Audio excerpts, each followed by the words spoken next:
Hey everybody, this is Rydo, and we're back to video game news for Friday, December 13th. Friday the 13th again, which I believe is always the case. If you have one Friday the 13th in October, you're going to have a Friday the 13th in December, just because of the way the numbers of days work out there. But yeah, certainly have seen some memes out there around Friday the 13th and Christmas being mashed together. For the catch-up section, I'm going to say one thing and try not to get into too much details, but I have found out that probate in the United States can be $6,000 plus.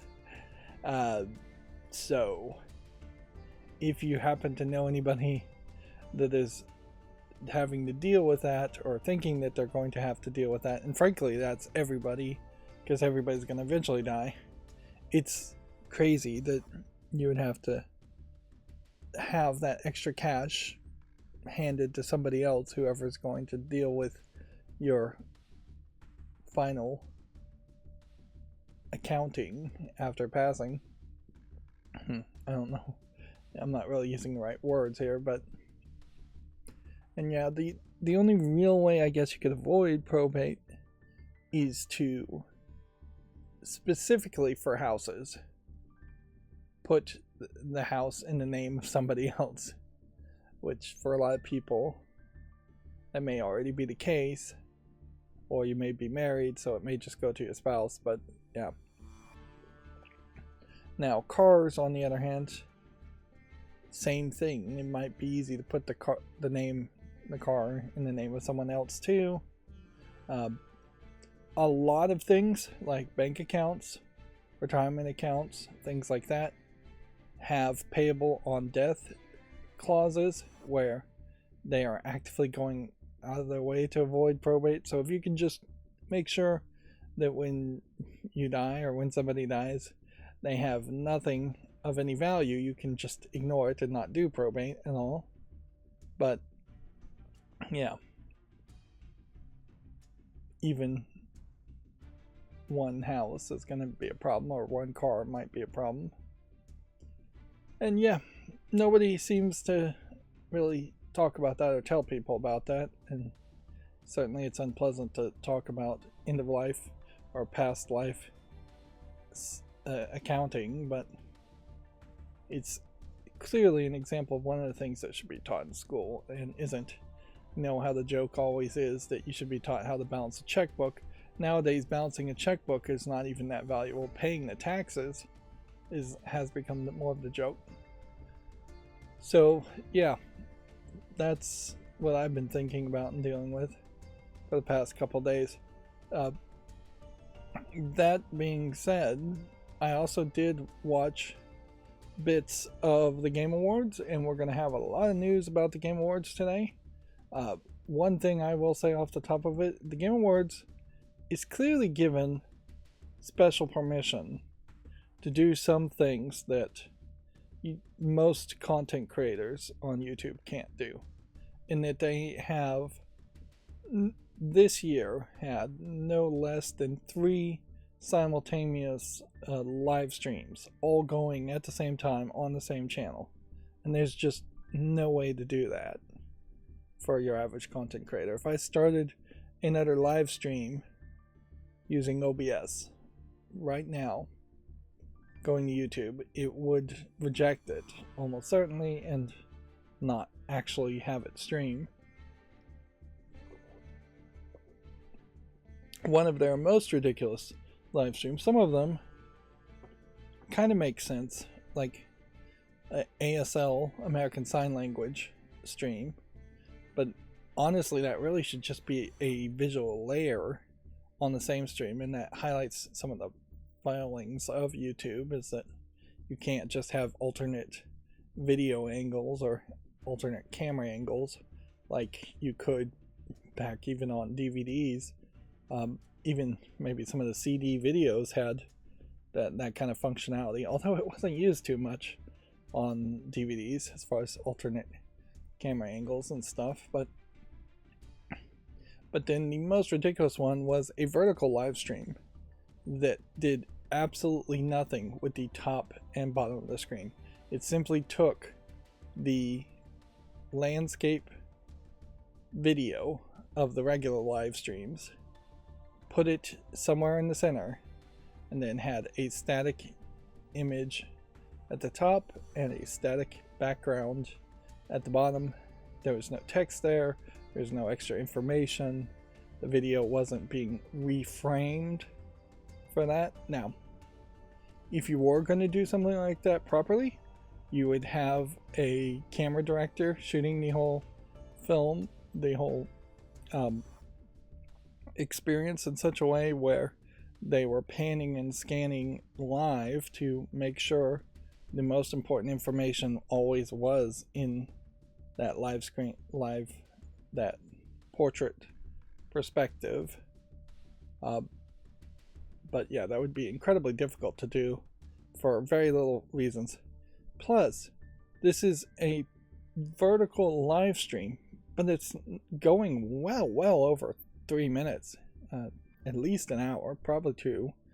That was the entire live stream. So you're making a vertical live stream for what I imagine is an audience of almost 0 people.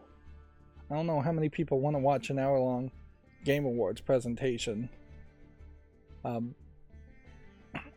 that is vertical when you could just watch it horizontal. And even if you were watching it in vertical mode, the horizontal video would look better than what they were presenting, because at least on YouTube, the YouTube app, if you're watching a horizontal image in vertical mode on your phone, then there is a scrolling chat at the bottom, or perhaps ads at the bottom. So this vertical live stream on YouTube almost certainly was just them copying something that, or restreaming something that was going to some other platform that only allows for verticality. Which I don't know if that's TikTok or what, but it's pointless to have even done that.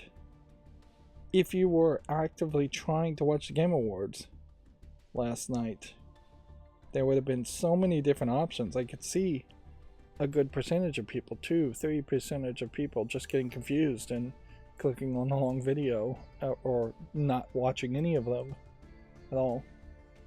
Also, certainly the Game Awards does just a terrible job of flooding their channel and flooding YouTube subscriber feeds with then sub-cut trailers for all the games that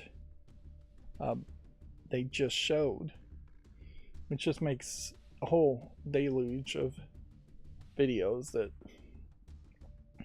are competing against each other in a poor way.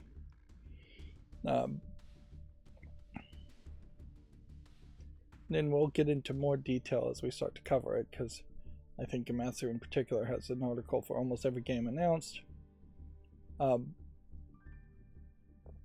In general, before we start getting into details and before my opinion changes too much, because I really only briefly looked at the thumbnails of most of the trailers that were posted, I didn't actually sit through it.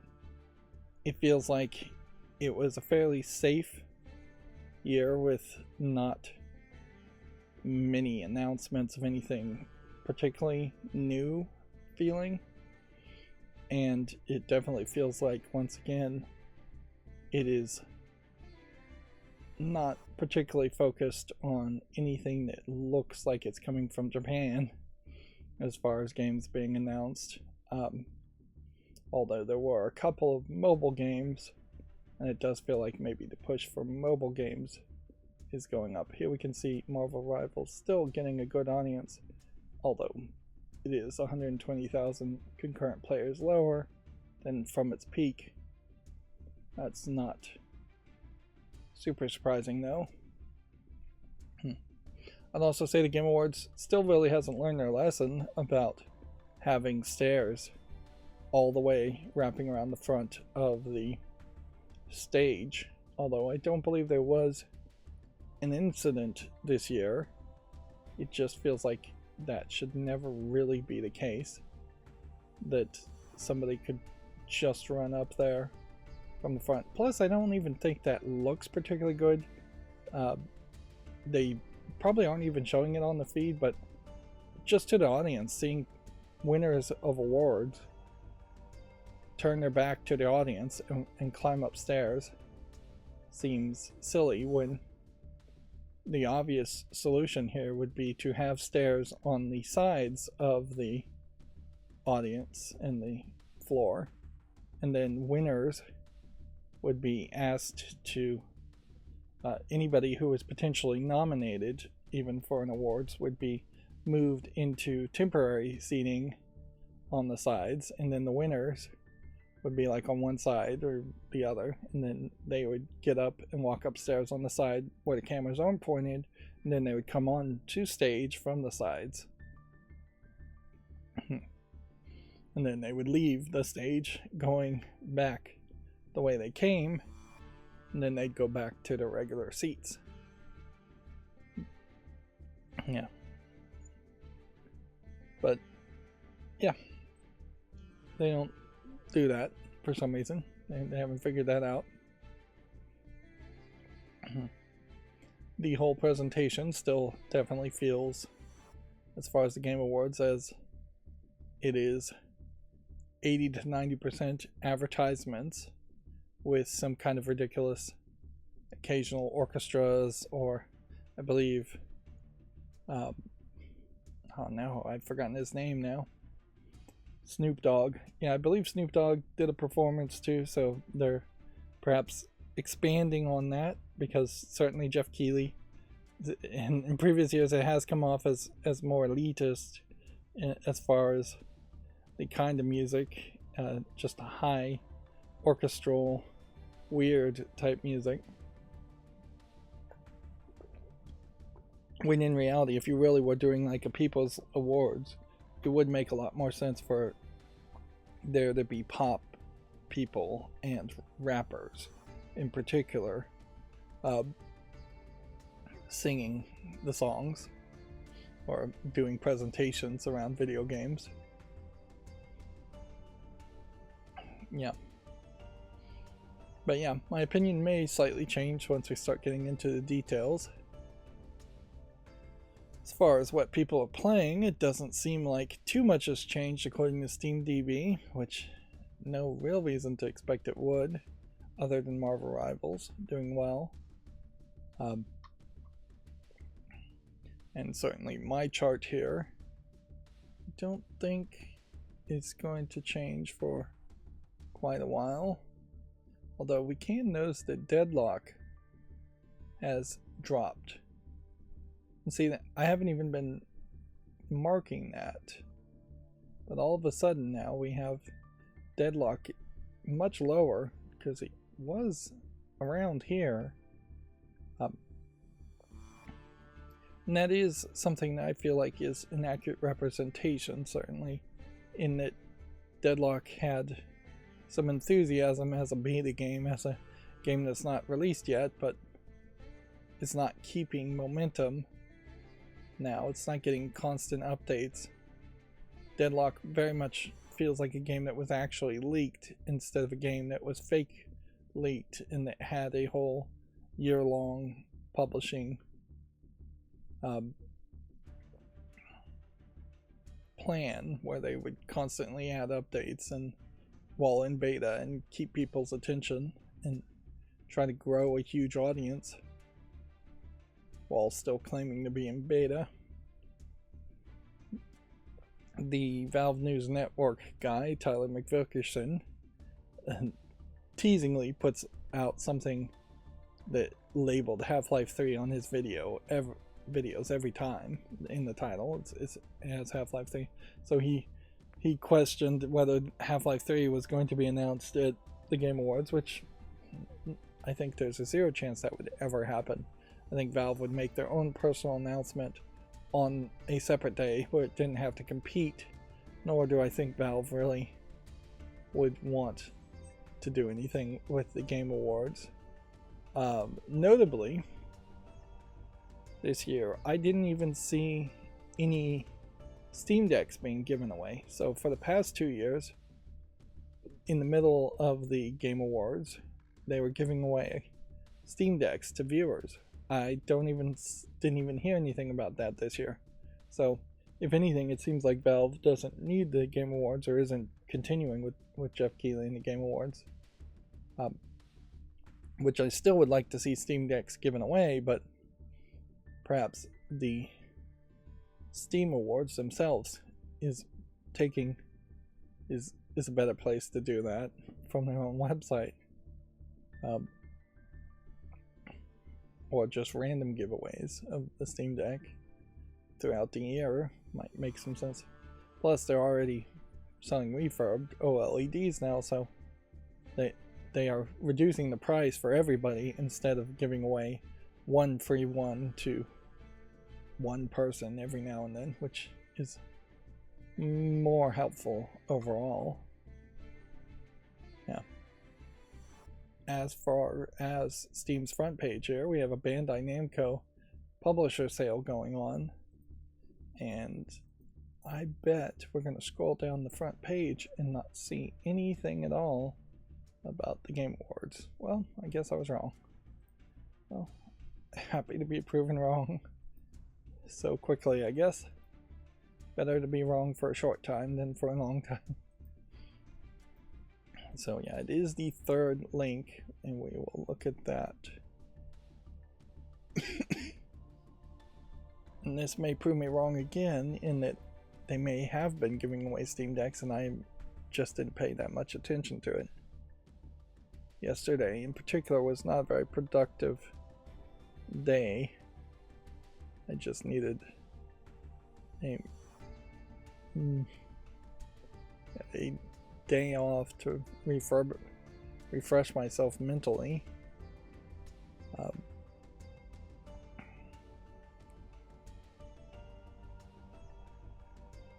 I have been getting recommended more videos about organizing kitchens, which is part of what I've been doing as far as cleaning house. And one of the recommendations that I'm surprised I didn't realize myself, but it's not super surprising, that there's probably a ton of stuff I haven't thought about or don't know about.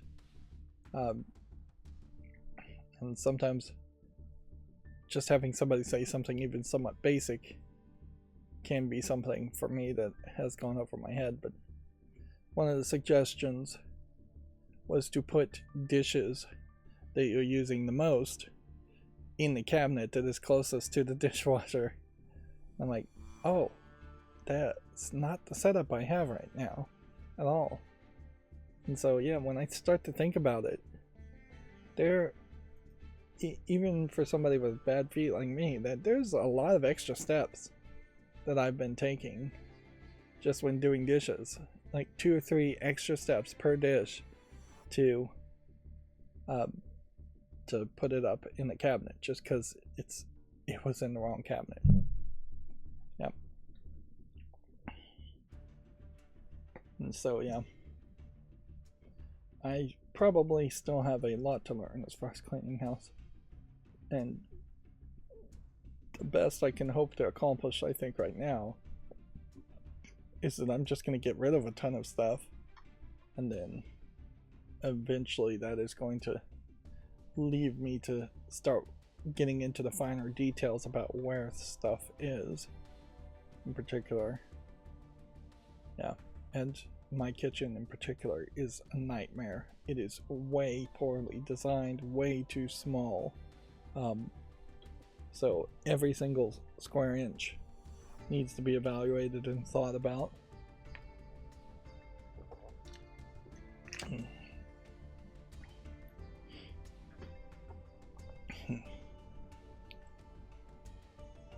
So as far as the Game Awards, I kind of don't care about the winners, but here, that's what they're going to highlight first and foremost. The reason I don't care about the winners is because this is just Jeff Keighley's friends, a subsection of mainstream video game journalists giving out awards. It's not a popular vote by actual gamers who actually play games. So some of the argument against them ignoring Japanese games, I think, exists this year more than previous years, in that we have Metaphor ReFantagio and Final Fantasy VII Rebirth both winning. Just a more global focus as far as a soccer game winning. Even Frostpunk 2 is a little bit different.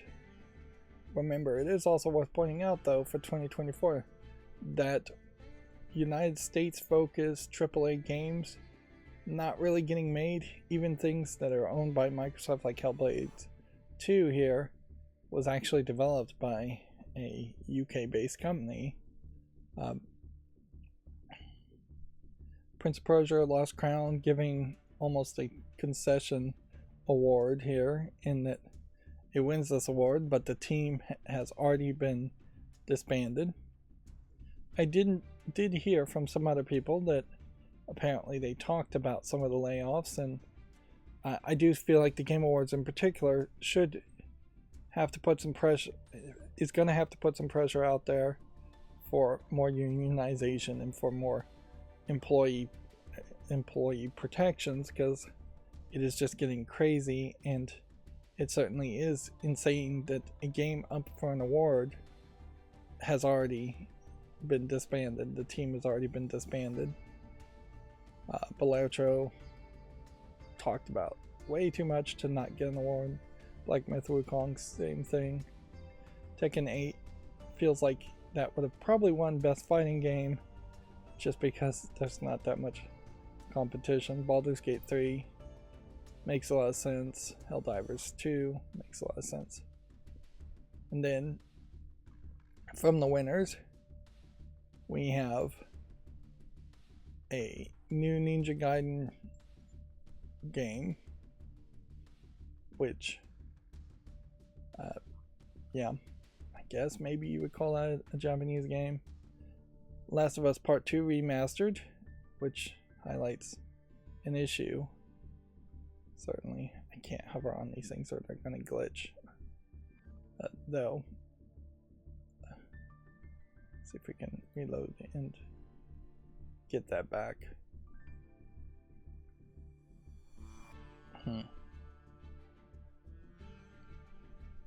But yeah, it's certainly a statement that Last of Us Part 2 Remastered is coming out instead of a Last of Us Part 3 or spin-off. There's a game called Thick as Thieves that will take forever to actually come out. I don't even know what Screamer is. Split Fiction is basically that exact same game as It Takes Two, in that it is yet another game that requires co-op gameplay. It is a different setting and different characters, certainly, but it is that same concept. Microsoft subsidiary, I assume, owns Turok, so the Turok Origins is a really late announcement for a Turok game, when there should have been Turok games coming out 5 years ago, and it clearly only got greenlit because of the success of Horizon Zero Dawn. Plus, it's now a 3-player co-op game from the looks of it, instead of being a single-player game. Even if it has massive success, I still wouldn't really anticipate that it leads to a long revitalization of Turok as a series. Crimson Desert, don't even know. Elden Ring DLC, I assume. I didn't even see Catley. Celesta, again, maybe a JRPG game. Shadow of Labyrinth, I didn't see. One Move Away is a smaller game. Rematches, yet another soccer game, I guess. Stage Fright is possibly yet another co-op only game. Dispatch is a strategy game, I think, that is going to try way too hard to sell itself. And then these featured games are games that are already out and may have been mentioned or may have had trailers at the Game Awards, but weren't world premiered at the Game Awards. But yeah, we still don't really know anything about Tales of the Shire that would, other than the weird look of it. Indiana Jones is doing really well. Things like Killing Floor 3 and Civ 7 are going to be big. There was a deeper trailer on Borderlands 4 that was shown.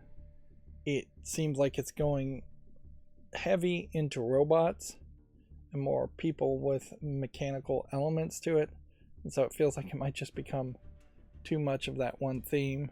There are going to be 4 new characters, none of which look particularly amazing as playable characters. And it doesn't really feel like too much is really going to change in Borderlands 4 from the trailer they've shown right now. It's just going to be, I imagine, more of the same. Which, you know, I'm not sure that's going to work, really. Several more games. There's this Dying Light the Beast, which I assume is not just DLC for Dying Light 2, but instead is going to be a separate spin-off game, because I doubt they would try and force people to buy Dying Light 2 since that sold poorly just to play this new spin-off DLC. Almost certainly, though, it was going to be integrated DLC at some point for Dying Light 2.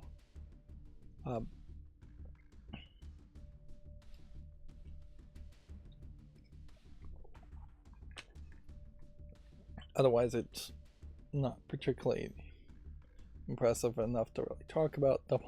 Double Dragon Revive. New Mafia game going back to the past and the beginnings of the Mafia, which is the smart move in my opinion. Although weirdly, I saw someone talking about it and saying that they loved Mafia 3, and I'm like, well, if you loved Mafia 3 that nobody liked, you're probably not going to be the audience for Mafia the Old Country, which almost certainly is going to try and be much closer to Mafia 1. And yeah. And I guess these are just nominated titles that didn't win things. I guess Shadow of Erdtree didn't win Game of the Year after all. And yeah, I wouldn't be surprised if the Game Awards falls into that same category where the next year they say DLC is not available for consideration outside of maybe a best continuing or best evolving game. Then they're highlighting some 2023 winners, which some of these games I don't even remember coming out in 2023. Then Wholesome Snack separate awards. There was definitely something on the channel of the Game Awards also, in that it was female protagonist special stream, or developed by women special stream. I believe it was developed by women, and the anime character females, they decided to be the presenters on that. Definitely didn't feel like something that every single game developer, female game developer, would appreciate. Yeah. And it certainly is a problem when you have like Wholesome Snack partner event, you have Day of the Devs partner event. It's just way too much game. Even if this was E3, it does not make sense to have this many games highlighted in the same breath. It is just total insanity. Latin American Gamers Showcase, December 10th to the 17th. Yeah. This is way too many events all at the same time. None of these games are going to get the proper coverage they deserve.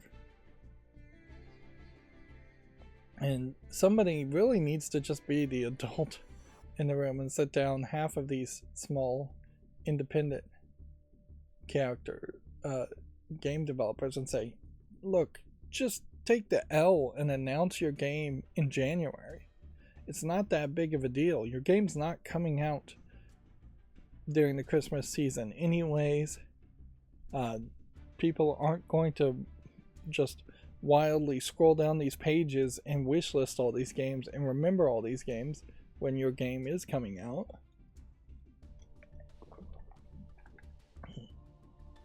But yeah, it's very ridiculous.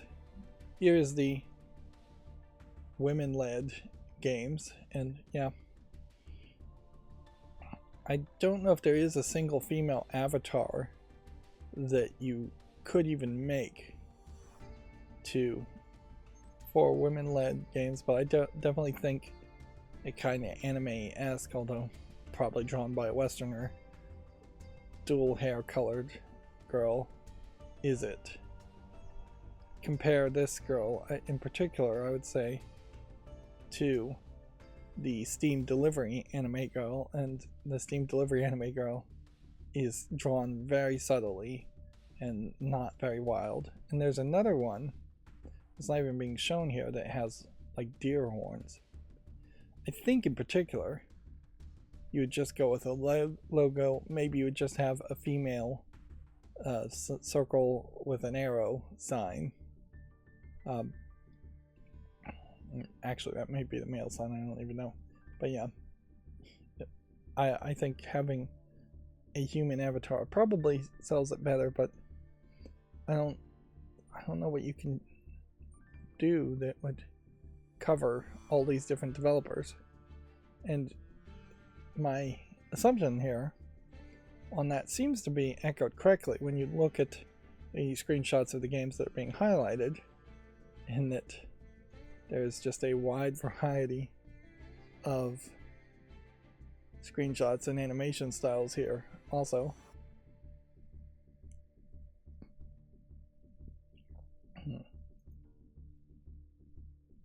Yeah, there's very little connecting through point here too. Although I can't really rage too much around the idea of women-led games, although inherently you can easily have a game development company where there's a female figurehead and secretly it's just being run by some male, and 99% of all the other employees, or every other employee, is just male. In the game industry in particular, that's very possible that would be the way things go.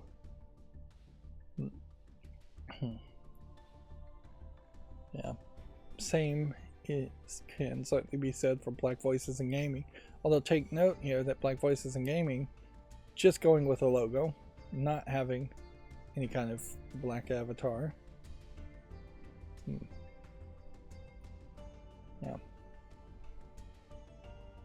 Less games actually being highlighted there. Yeah.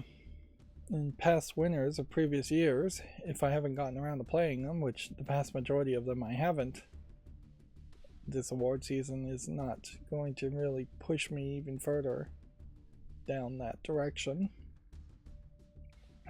It's just going to make me feel bad about how few games I've actually gotten around to playing. If I was going to try and make more mainstream footage, I certainly could go down this list and just play all the games that are already on my wish list of this list, and that would be the most mainstream videos. But I don't think a ton of that's actually going to help me too much. This is also, each one of those in-library games that I've covered tend to be the games in the past that have gotten the least amount of views anyways, even in the cases of trying to rush it, which I definitely tried to rush it with The Witcher 3 and get the footage out as fast as possible, and that did not help me at all.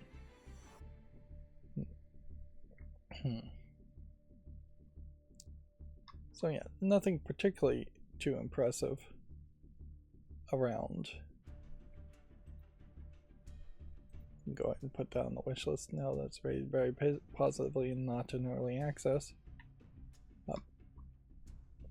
But yeah, nothing particularly impressive around the Game Awards, and I don't think there ever really will be. So, the Video Games Chronicle articles, let's go through them. Epic Games Store and Good Old Games have announced their latest free PC games. Lord of the Rings, Return to Moria, and The Whispered World are free to claim on PC. It's interesting that this article is combining two separate things, though, because the Epic Games Store and Good Old Games are not in any way connected. And at a certain point, if you are going to combine that for that, then you should probably just have a monthly announcement for also things like Amazon Prime, things like that. But yeah.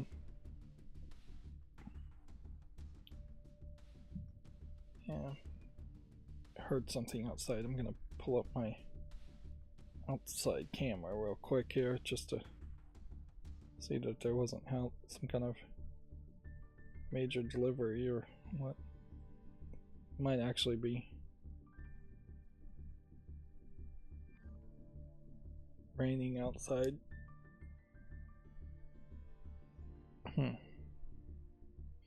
On the other hand, I did just also move a bunch of stuff, so it might be that something just fell over. Well, I'll have to deal with that later. What I would give for a soundproof room that was completely isolated from the outside. Of course, that would never happen. And it's probably better for in case of emergency that wouldn't happen. Yeah, I don't see a way you really should be combining these kinds of articles, because even if these announcements happen to occasionally be on the same day, it just makes more sense to have two separate articles. That's the only thing that gets you more page views, that gets you more ad views. So why merge it together? First Berserker Kazan gets a March 2025 release date. Yep. Like pretty much all new games, all we can really go by is the teaser trailers and the trailers. Just figure out if there's any interest at all, and then you have to wait until it actually comes out, or at least a demo comes out, to actually play it to see if it plays in any way people would be happy with. Helldivers 2 receives a major update. Special edition DualSense controller is coming soon. Again, that feels like two different stories getting combined. You don't see too many special edition controllers for the PlayStation, but yeah, maybe that is the way it's going to start going, is we'll see more of that. Let's see, Netflix's Squid Game Unleashed is going to be free for everyone at launch. It won't be locked behind a subscription paywall either. This is a cartoony looking Fortnite inspired visuals, I think, for a mobile game. Definitely just a promotion for Squid Game, and definitely there was effectively a whole ad in the Game Awards for it. Yeah, and I imagine people will play it on their phones and find that the game is not particularly that interesting and then stop playing it.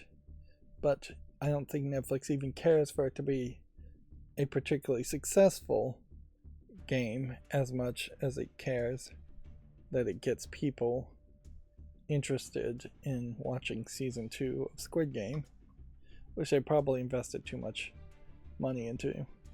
Midnight Murder Club is coming to PS5 as well as Steam in early access. In early 2025.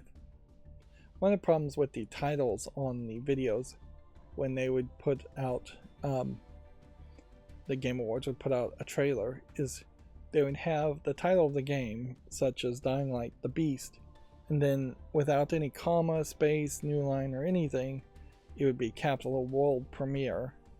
So when I saw that title first, Dying Light the Beast, I read it as Dying Light the Beast World, which also sounds like a very fine title for a game. And then it was just a premiere. So yeah, there's a problem in the labeling. Certainly those titles are pretty long too, but yeah, it definitely did not make for easy reading. Yeah, Dying Light the Beast is the actual name. It's going to be released in summer of 2025. And the question certainly, is it a standalone game? I would think, yeah, it is. It was originally planned as story DLC for Dying Light 2 Stay Human, and now it is its own standalone game, not getting a title. And I wouldn't be surprised if Dying Light takes a really long time to ever come out with a Dying Light 3, and may very well just never do that. And it may very well be that Techland's new strategy is going to be to release smaller standalone games that are spin-off side games, and at some point they may even make something that is not in that Dying Light Dead Island 1 style of gameplay. Dying Light in a lot of ways is in danger of going down the exact same path of Borderlands, in that Gearbox really can only make more Borderlands games to even catch people's attention, and Techland may very well want to make a completely different game. But I would say the era of game developers being allowed to experiment and make different styles of games is increasingly disappearing, and you are getting pigeonholed by your first biggest success, and then never allowed to ever experiment in any kind of different genre or series or just gameplay mechanics. Yeah, it's not a particularly good situation. Steel Paws is a new mobile game from Yu Suzuki, which this would be Shenmue's creator, I guess, coming to Netflix games. So more and more, it definitely feels like mobile Netflix games were getting promoted here. Whether or not it had kind of an anime art style to it gets hurt when Netflix games is involved, because I wouldn't be surprised if this really is just some Laotian animators or Korean animators being paid less to make that same kind of style. But yeah, mobile, I think, is going to be the bigger complaint by far this year. A new Pac-Man game called Shadow Labyrinth is a sci-fi 2D action platformer. This is from Bandai Namco. Interesting. Didn't even see this one. Let's watch this trailer. So it's in the Pac-Man universe, but it's called Shadow Labyrinth, which makes it feel like this is the most ridiculous concept ever.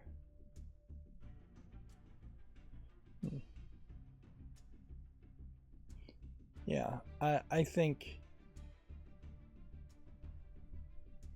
there's a level of desperation and insanity here that Bandai Namco is doing that makes this feel like this is a joke.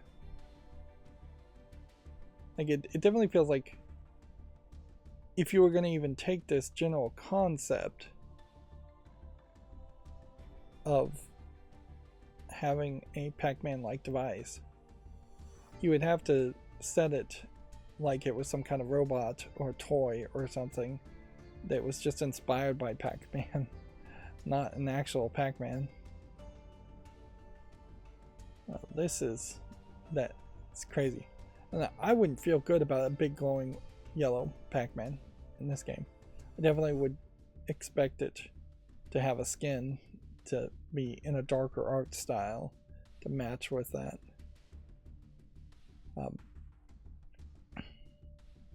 In a lot of ways, it feels like it's just trying to be a Metroidvania with Pac-Man being crammed into it. Yeah, and that's crazy, and that's not what I think Pac-Man fans want in any ways. But yeah. Ninja Gaiden Ragebound. I'm not a big enough fan really to know anything about Ninja Gaiden, so it may be a case that this is directly in line with what people would want from a new Ninja Gaiden game, or it may be that this too is some weird tragedy happening. Let's see. Every major announcement here from Video Games Chronicle has been just rounded up together, and then my skins here have made it impossible to actually read any of the text, so we will have to just move on from that. Astrobot won Game of the Year at the Game Awards, which that's another great example of mainstream video game journalists just kind of latching onto something, falling into groupthink, literally just colluding with each other to give the awards to whoever they want to give it to. I think if you polled mainstream video game actual gamers, yep, they would not say Astrobot is the game of the year. Although in fairness, I'm not sure what they really would say. The game of the year is Balertro. Maybe, but maybe not. Like, no, there is definitely a chance that if you were to do a survey just right now amongst gamers, they might give Marvel Rivals Game of the Year, just because it's fresh and in the mind of people. But I don't think Astrobot has enough content and enough people played it, particularly since it's a Steam exclusive, to deserve Game of the Year.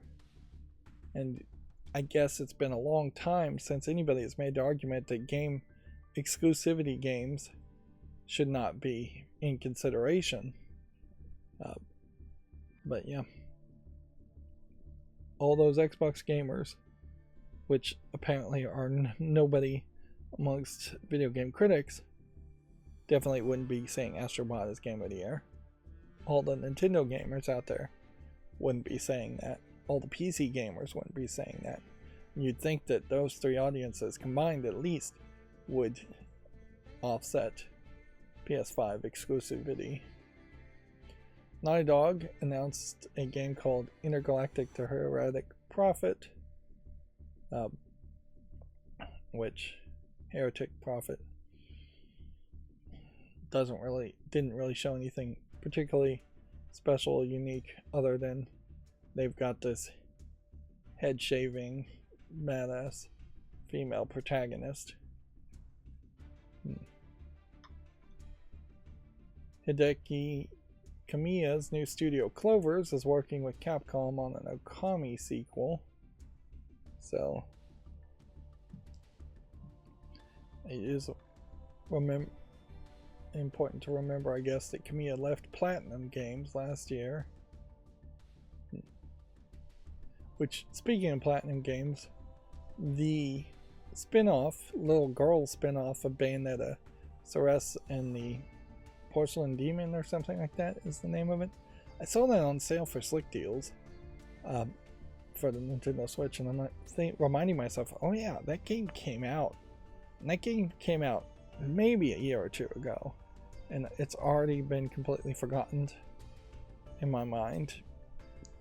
It was such a weird decision to take a mature action game and then make a spin-off game that looked like it was targeted for little kids based off of Bayonetta. Meanwhile, it is also, I guess, worth pointing out that not a lot has been announced or done around Platinum Games in the past few months. In this year. Astral Chain, I believe, was a year ago. I don't think that was Platinum Games either. I guess maybe it was. Mafia: The Old Country. New protagonist and plot, obviously. Now, they're calling it the fourth game in the series. I would potentially argue that it is a soft reboot of the Mafia series, and that we won't just have a Mafia 5 come out next. But we'll see. Sonic Racing Crossworlds has been announced, which... I don't think it's been that long since the last time there was a Sonic Racing game. Sonic and Sega All-Stars Racing was in the 2010s, so I guess it has been nearly 15 years. No, the last Sonic Racing game was released 5 years ago, so yeah, just about the perfect time, maybe a year late of what you would expect for a 4-year development cycle. Onimusha's Way of the Sword is coming in 2025. It's the first main Onimusha game since 2006. I definitely feel like a lot of the announcements were very safe.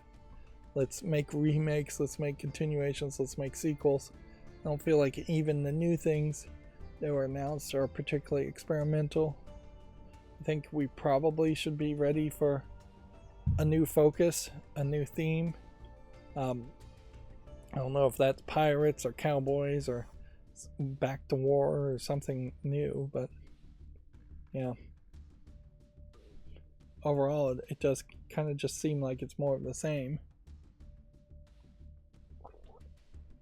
Warframe 1999 might be the only expansion or announcement that is actually going to come out before the new year, or even come out anytime soon at all.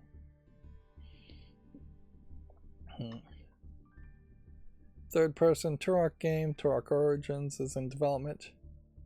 It'll be the first new Turok game in 17 years, although there have been some remakes. And it's Saber Interactive and Universal. So apparently Microsoft doesn't own Turok? I thought they did, but I guess I was wrong. Yeah. So the problem with Turok, in my mind, is it was always an also-ran series. They had the potential to be a major impactful series, but wasn't released, didn't play particularly well enough, was too ambitious. And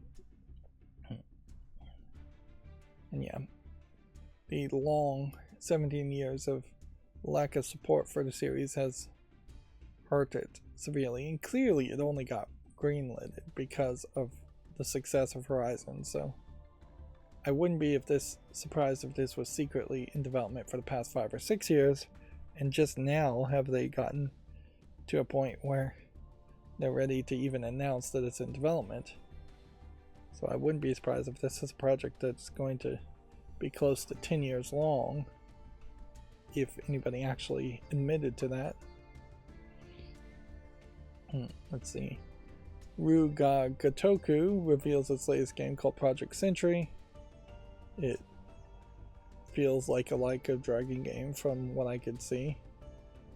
So, yeah, it doesn't feel any different than any other Like a Dragon game, and they do seem like they're trending those out perhaps a little too often.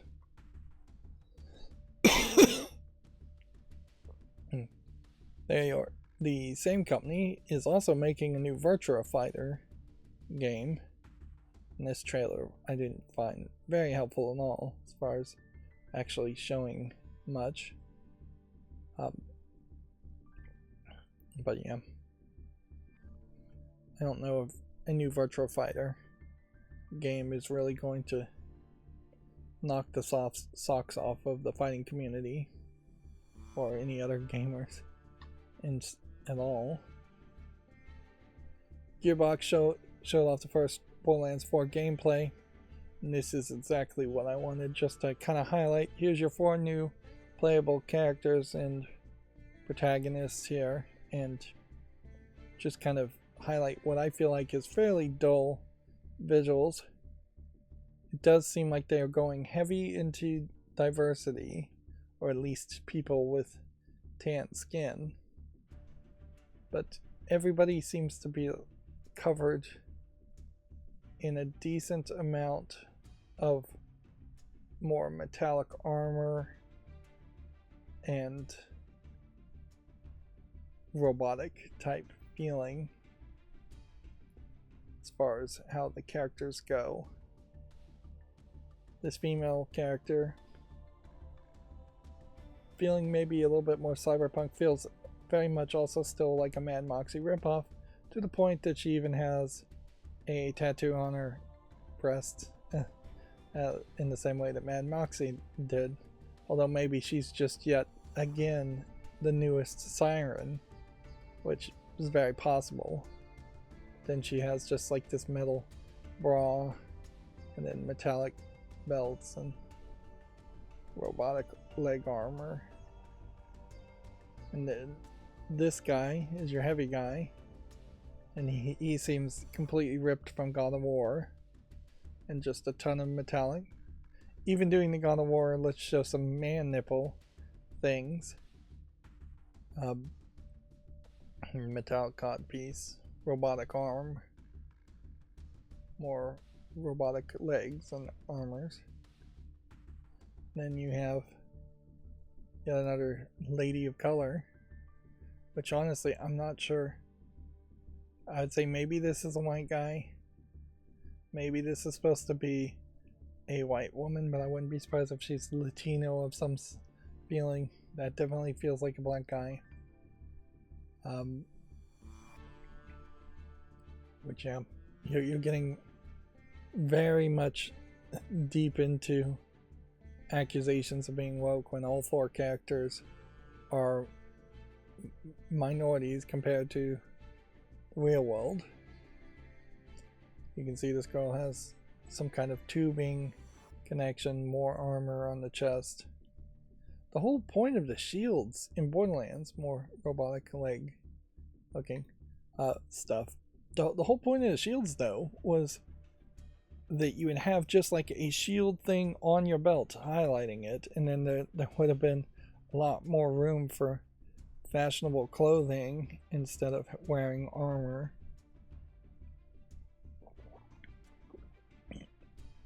You just run into the major danger that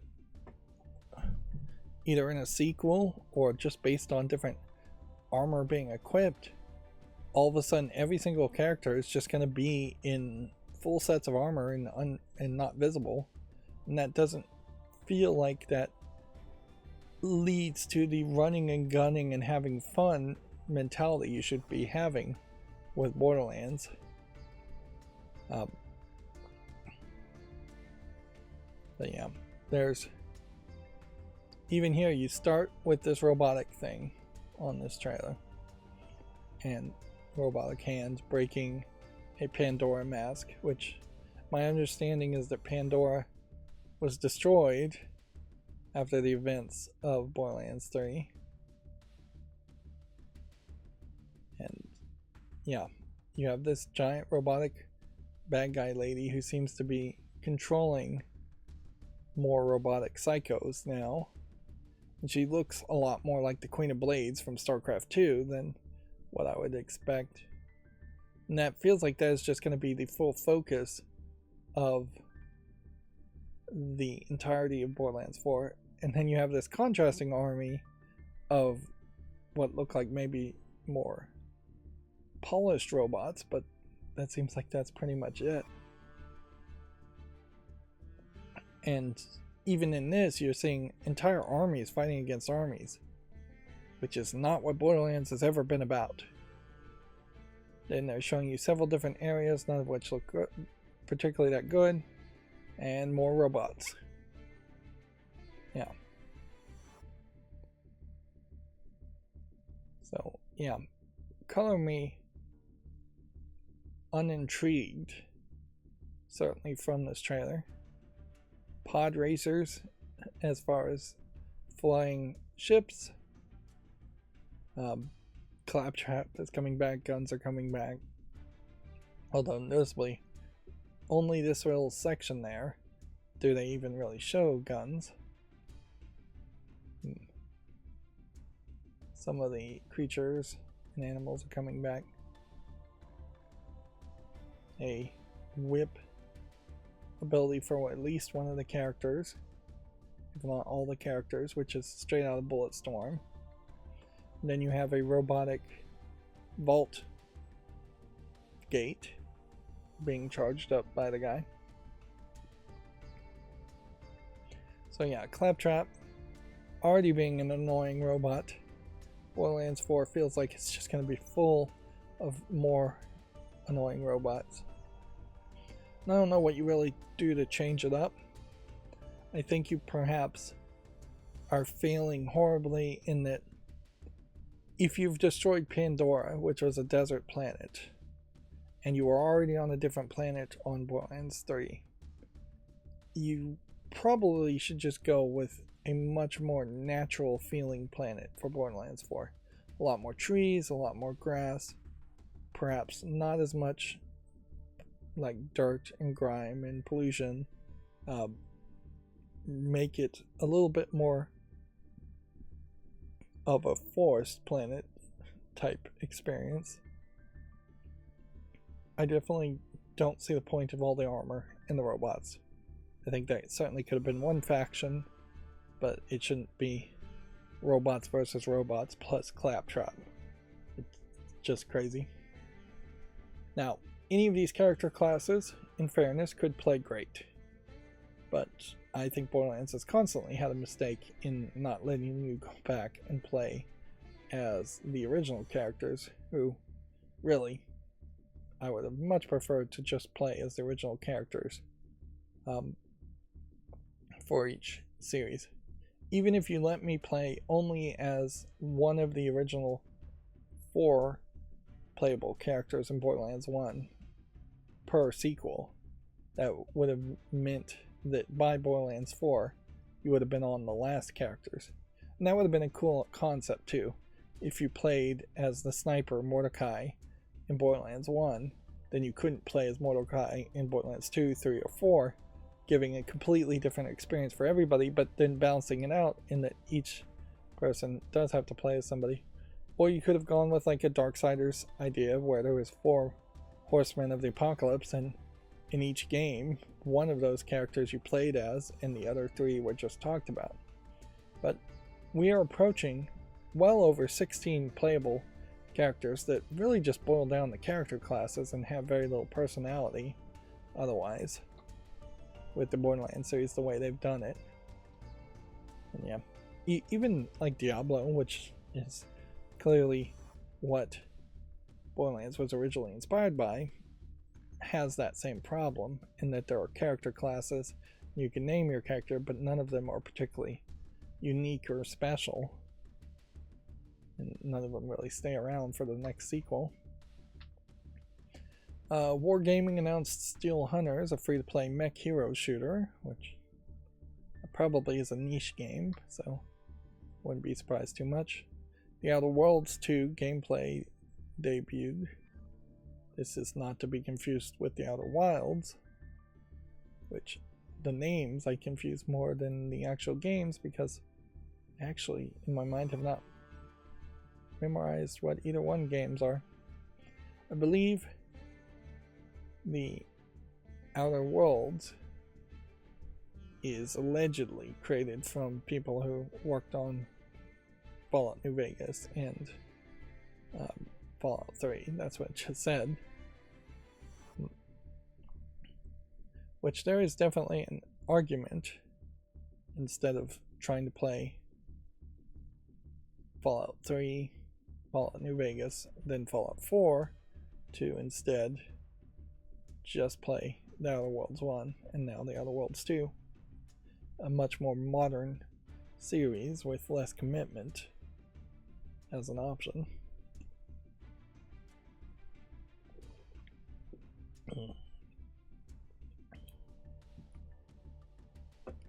So I guess if that is the case, the thought here would be to contrast The Outer Worlds 2 to Outer Worlds 1 and to Fallout 4.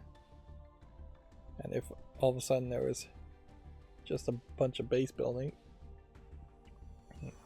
One thing I think The Outer Worlds does probably focus more on is running and gunning though, and less VATS style. But I also didn't see any perks or any kind of system like that being highlighted in the trailer. Yeah. The Fallout creator Tim Kaine is consulting on the game. Which, you know, that could be very little input, and it may not even be good input. So yeah, It Takes Two studio has lights. New game was Split Fiction, where apparently two writers are thrown into these kinds of mind-reading virtual machines as a bad guys trying to steal their writings, except for the big twist here is one of the writers only writes fantasy and one of the writers only writes sci-fi, which then lets them create a game that is probably the merger of two failed projects, in that half of the levels are sci-fi and half of the levels are fantasy.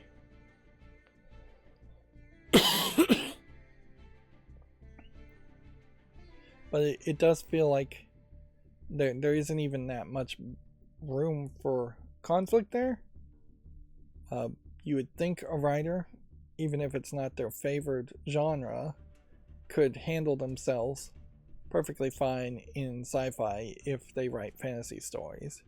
Because let's just admit it, half of all sci-fi stories and fantasy stories are doing the same things. You have a magic potion that heals you, you have nanobots that heal you. Basically the same thing. But yeah, you have a bad guy trying to steal their stories from their minds, and then two female protagonists stuck together. But some of the levels here, as they start to get shown, feel very individualized and isolated, and that they just don't feel like it's going to be a cohesive experience.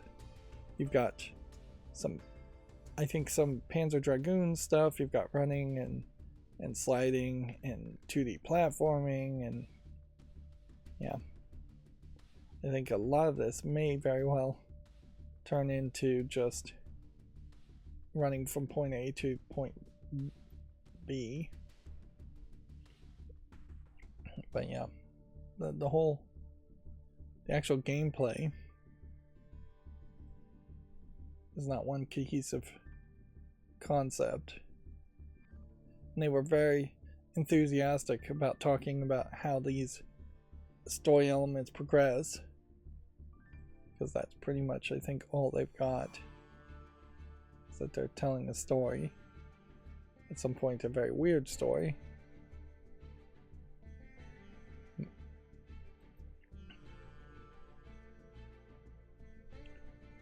Yeah, I don't even know what you would do there. Like, you have two people trapped in their own stories. You would want to give them some kind of agency over how the stories take out, and I don't think any of the levels are going to give them that kind of control. So it then probably is just moving from point A to point B, and then you see a cutscene and go to a different world. But yeah, if you put a writer in their own story, it probably, in my mind, would have to be something closer to like Alan Wake, where you're just being attacked by monsters in your horror story. over and over again. And even in that, you still are moving from point A to point B in Alan Wake, which is true for most games. But yeah, I don't know what kind of writer powers you could give people until you get into something very creative, like potentially finding pieces of your story as pieces of paper, collecting them all, running around, maybe 3D platforming to collect them all. As you collect more pieces of the paper, more of the world comes into being, and you can expand yourself that way. Yeah, that would probably what I would want to do if the protagonist had to be a writer. And certainly you could, in this case, have, since you have two writers, one fantasy and one sci-fi, you could have a mix and match version where each region of a map could be a sci-fi version or it could be a fantasy version, and whoever reaches their piece first affects how much they control the world, or making it more fantasy or more sci-fi, or perhaps that affects how easy it is to move throughout the world if some areas are sci-fi versus some areas being fantasy.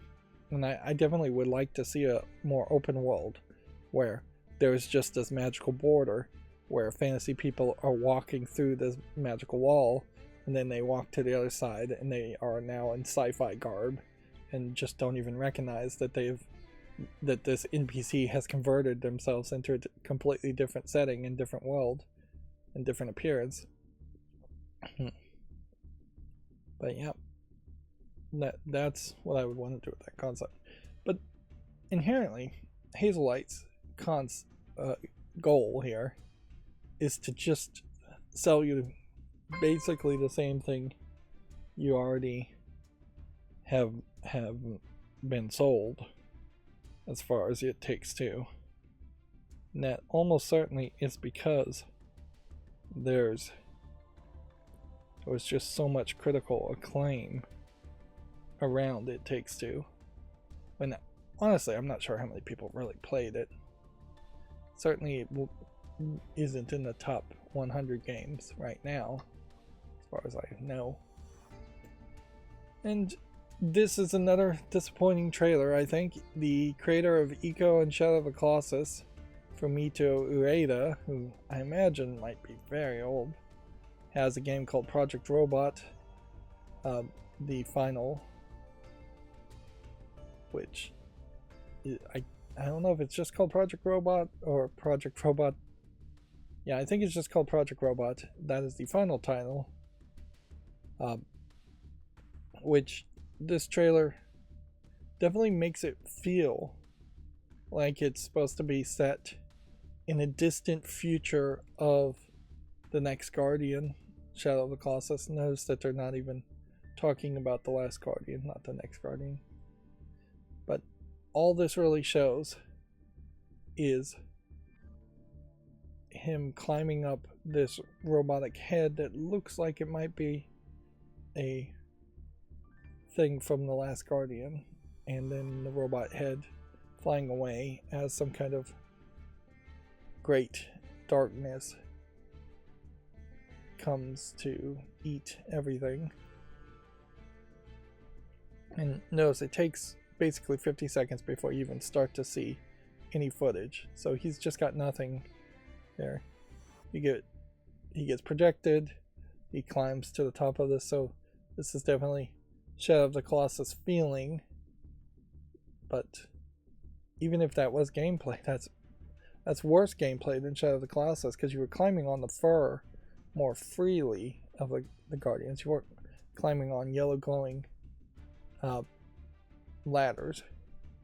And then you have this robot head that turns into a hover jet and rips itself apart from the rest of the body and flies away. So yeah, none of that really feels like Shadow of the Colossus. And I think inherently even The Last Guardian struggled to actually feel like Shadow of the Colossus.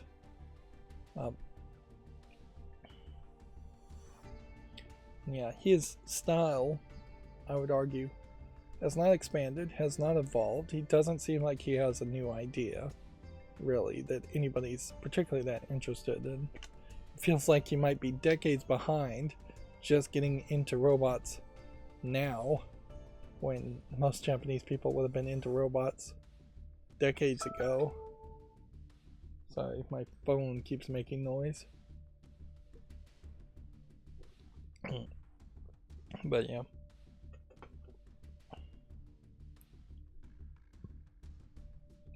I've got like 3 phones at the moment in my room, and yeah, I haven't had time to move my old phone to my new phone. Then I have yet another extra phone. But yeah, I am thoroughly unimpressed by this trailer, just because it doesn't show anything. I'm thoroughly unimpressed because it doesn't seem like it's proposing much either, as far as a new style of game. And Shadow of the Colossus in particular was probably groundbreaking decades and decades ago, having an open world, having these giant Colossus monsters that you had to fight, having gigantic boss fight sections. Although notably it's missing a lot of stuff that you might expect from like Breath of the Wild in comparison, which Breath of the Wild has all those things and a lot more. And yeah, there really just hasn't been enough of an evolution from Shadow of the Colossus to anything else as a 3D platforming series or as a Colossus killing series. None of it has evolved, and all of it has taken way too long to be developed. Let's see, Final Fantasy VII Rebirth is coming to PC next month. Is that specifically Steam, or does it say Steam and the Epic Games Store, January 23rd? Good news for that. A co-op standalone game, Elden Ring Night Rain, has been announced. So it is its own standalone game, not DLC. I feel like they could have gotten away with making that DLC, but I guess that's better for the gaming community overall if we see less forced main game purchases. Co-op aspect there. And I'm going to use the word disappointment, I think, a lot today. And I will have to say I was fairly disappointed with the Witcher 4 trailer, in that they went the incredibly safe route, which, you know, it seems like that there was a decent chance they were going to do that. They've never really gave Ciri as a character that much personality, so now you can make this older Ciri even more of a different character from what you've seen her as in the past. And yeah, the trailer definitely plays on her dealing with a mostly patriarchal anti-woman group sending a woman out to be sacrificed. Now, I will say, and I won't play this trailer because there is an early part there where the sacrifice lady is being bathed, and so you're seeing a lot of skin, although I'm not sure you're really seeing any boob or butt in the trailer. So they aren't going to back down seemingly from that, from showing skin, but they may very well be backing down from the idea of romance and sex being potentially a positive experience. Although a lot of times in Witcher 3 it was not a positive, and some of the times in Witcher 3 it was not a positive experience either. But it had been my hope, and I believe I even said this in the last stream, that the Witcher 4 would be set thousands of years in the future, and that the events of Ciri and characters all would be gone. With Ciri being still alive, there's a definitely a chance that Geralt might still be alive and just mentioned. There's definitely a chance that all of the other main characters may still be alive and may just be older. So it just doesn't feel like it's going to be that fresh for break. And the rest of the trailer barely shows anything, really, as far as it's just a cutscene, just a cinematic trailer. One thing it does seem like might be the case is that Geralt of Rivia had to make certain hand signs to cast magic, where in the cutscene it doesn't seem as much like Ciri has to make certain gestures and hand signs to cast magic. They still are doing the two swords, the steel sword, the silver sword, and potions and things like that, but Ciri, I believe, was a little bit more magical anyways, so they may be planning on speeding up the whole experience as far as fighting monsters. But I don't expect too much else is really going to change. Yeah. And the Witcher series basically has to have a story where whoever the Witcher protagonist is, they have to be somewhat antagonistic to the people around them, somewhat antagonistic to the governments running those countries. Otherwise, they really would not have enough going for them as far as the narration goes. So yeah, I imagine there's going to be more of the same too. Bigger news, I imagine, also is that Witcher 4 is just going to take forever to come out, and we hope it actually comes out in a good playable experience and isn't just trying to push the graphics too hard and like Cyberpunk, and isn't just a horrible launch like Cyberpunk. The Sifu Studios Slow Clap announces Rematch, which is a 5 vs 5 online soccer football game, seemingly not having any licenses to it. It is interesting considering how often sports games have been overlooked in previous Game Awards for as long as it's been going, that we have 2 soccer games being trailered here.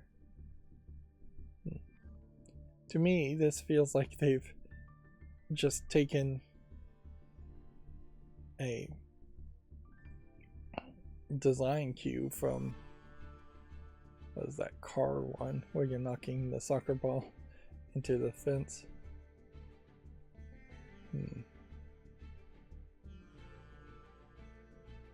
Yeah. It is actually kind of surprising nobody has just tried to take that fairly successful car game where you're driving around knocking the ball into a net and just converted it back to actual soccer. Yeah, nothing there. Nothing wrong looking there. 5 vs 5 might be a problem for some football fans. Not real. I don't really know.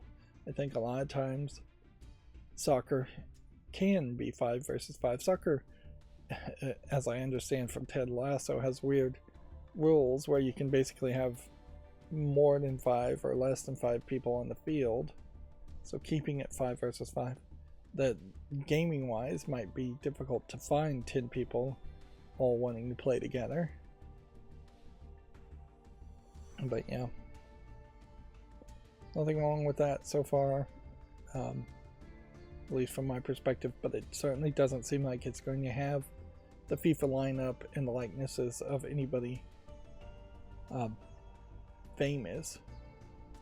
And it is weird that the Sifu studio is doing this, and I wouldn't be surprised if the Sifu studio is actually struggling financially, and this is their way of going in a different direction, or maybe making some quick cash.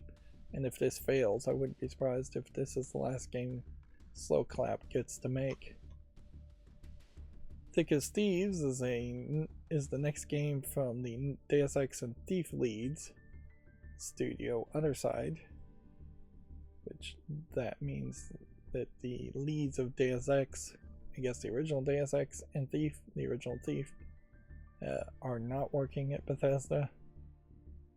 That being said, I would say Thick as Thieves does not inherently feel like, to me, like it is anything particularly close to what Deus Ex or Thief were. This may very well also be a case where you have leads like Warren Spector being promoted like they are the entirety of what makes a good game, and they know how to make good games by themselves.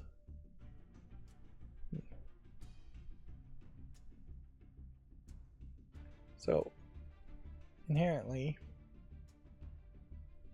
this looks like there might be consistent tracks and layouts to different rooms and buildings in the world, and that it isn't just randomly generated worlds, although it might be better if it was randomly generated.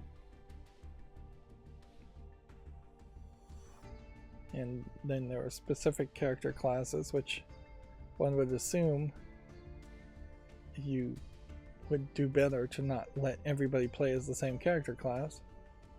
And then they are running around robbing specific built places. And then I imagine they have to actually deliver the item. So yeah. For all I know, that could be a MOBA when all is said and done.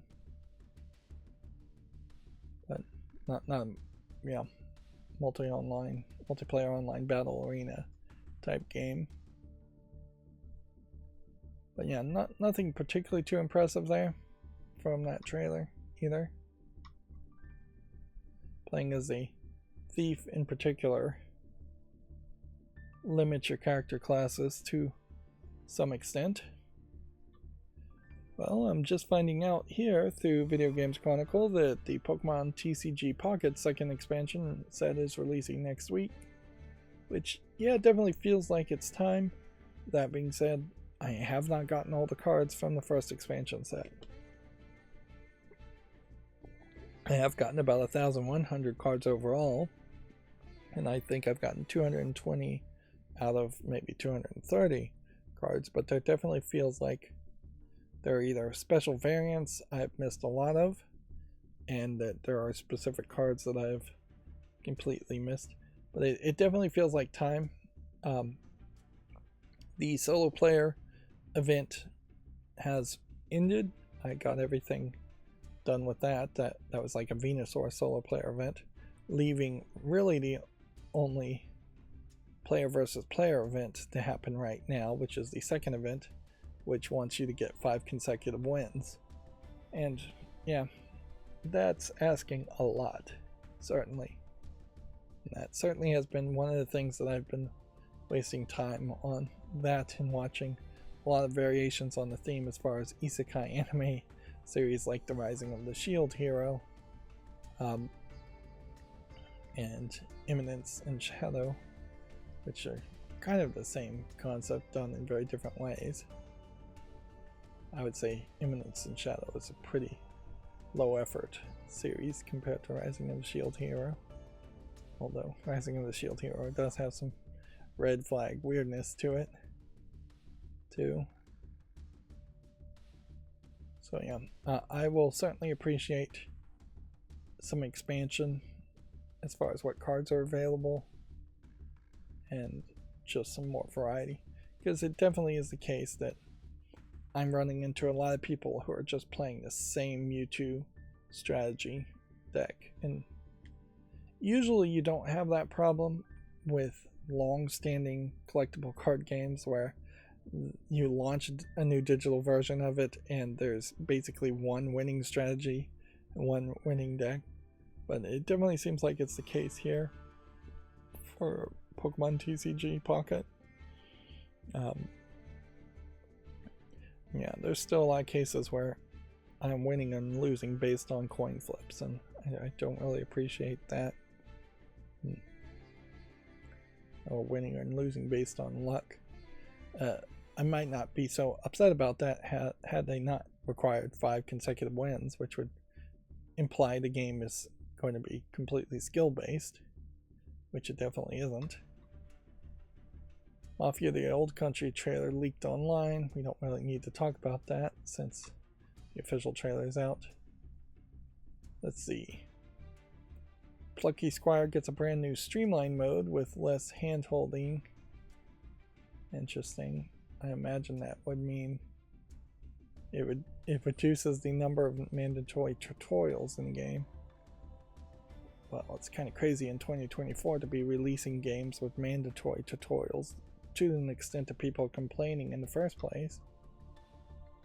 Although, notably, while the Plucky Squire was talked about a lot, I'm not hearing any reviews and not seeing people sing its praises either. Let's see, Sony has confirmed its interest in acquiring FromSoft's parent company Kadokawa. I thought that was already pretty much confirmed. Which, yeah. Kadokawa is also the anime series for Rising of the Shield Hero, so if Sony, the parent company of Sony Interactive Entertainment, the Sony PlayStation division, acquired Kadokawa, which has a whole bunch of businesses it's in, it's going to be a bigger merger than just Kadokawa games showing up in as PlayStation exclusives or getting more funding to get sequels. Yeah. Now, like most mergers, it's probably not going to be better for gamers if something like that did go through. But I don't have a lot of faith that it won't go through. Like, I haven't heard any stories of the Japanese government trying to prevent monopolies. Yeah, seems like acquisitions like that are pretty much rubber stamped in Japan, although acquisitions like that don't happen that often in Japan either. Xbox partners with a Dart star named Luke the Nuke Littler for a short sponsorship. That is barely news, and weird news specifically to put out so close to the Game Awards. Does that perhaps mean that some kind of darts game is going to be released from Microsoft? Maybe, but if it did, I wouldn't be surprised if it was some kind of free minigame thing and not even something they're selling. Otherwise, I imagine they are just literally targeting the darts fandom to promote Xbox, where I could see there's probably a decent amount of overlap between those fandoms. I don't see a direct connection. Also, I have to say, Luke the Nuke here needs something done on his face, unless this is some kind of weird skin condition, which, I mean, I guess it could be. This guy feels like he's intentionally just covered his face in, I don't even know what it could be, because in darts, you're not usually touching anything black. You would be touching a white chalk, if anything.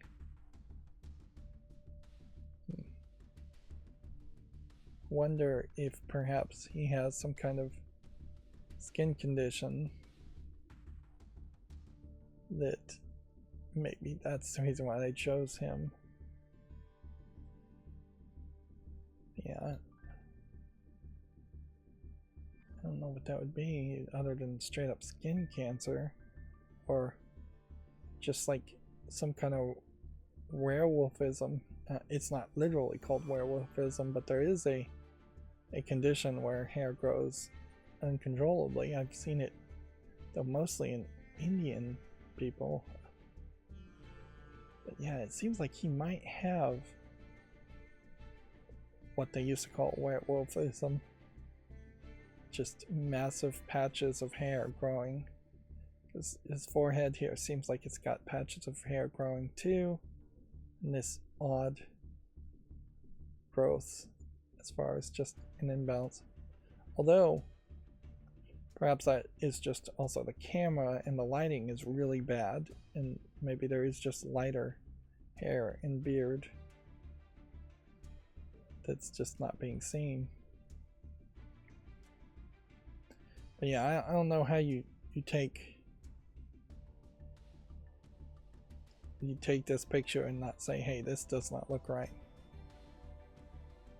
Kind of feels like there's a sharp line here in particular where he may, if he does have just a massive overgrowth of hair, like on the tip of his nose too, yeah, he may have to like wax around his eyes, and it may just be such an incredibly painful and consistent thing. Well, I also thought they had laser hair removal for that, but maybe the UK medical system doesn't pay for that. Or maybe he's trying to be loud and proud about it. I definitely wish some of that information was here. Let's just Google search his name and see what we can find out. Or DuckDuckGo search his name and see what we can find out on Wikipedia.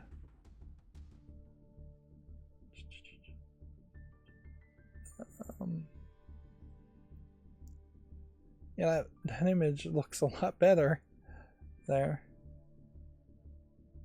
Let's see if there's anything medical listed here at all.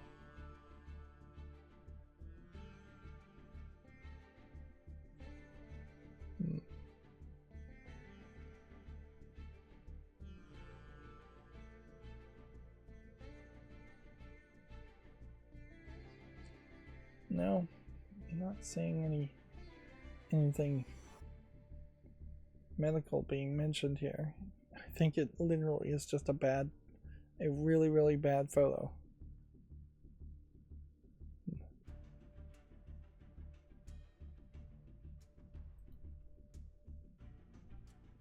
Yeah.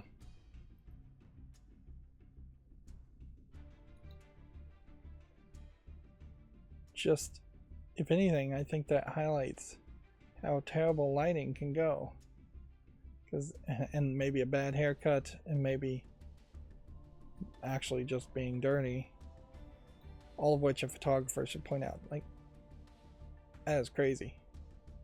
That is just crazy that you can go from that to that. I mean, you shouldn't even be putting out a photo like that. Like, that is insane. According to his Wikipedia, which I skimmed there, it seems like he's a very young success, so catching him early as a sponsorship may have been the reason that they chose him. The Tetris version for the NES and Tetris DX for the Game Boy Color are now available on Switch Online. Neither games have been released before. I don't even think that they inherently are too different from other versions of Tetris, but they certainly are things that people have been nostalgic for. And certainly had those games been re-released over the years, then that would have been one of many building blocks that would have prevented so much people embracing ROMs. Had it been easy and convenient to purchase those games instead, people wouldn't have bought Retro Pis and Raspberry Pis and built them as much. A small percentage of those people.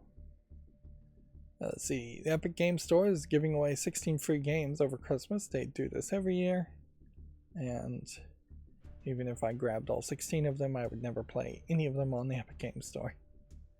And frankly, I don't even think it's really affecting Epic's bottom line to give away these games at this point. since they are consistently doing it. I don't think it's improving their player base. I don't think it's costing them that much money. Maybe not be costing them too much. The Marvel Rivals director, who probably would be best to keep his mouth shut and just enjoy the success so far of Marvel Rivals, has said that he thought Concord flopped because it didn't bring any unique value. Which, yeah.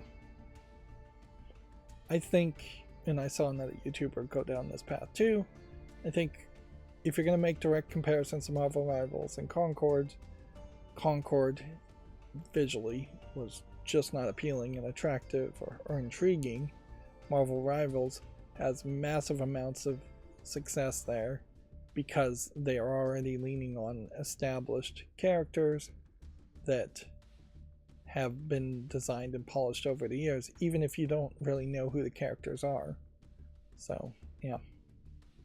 And I feel like this comment from the Marvel Rivals director was possibly in direct response from the Concord developer whining that his game failed and got cancelled, which in fairness, if he's going to whining about that, he should be whining about the fact that Sony didn't put any publishing promotion effort into it and didn't really give it any time to slowly grow.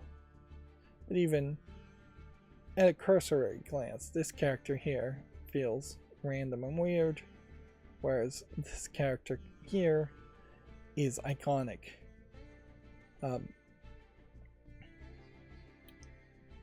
And has had like decades to be built into the subconscious of the minds.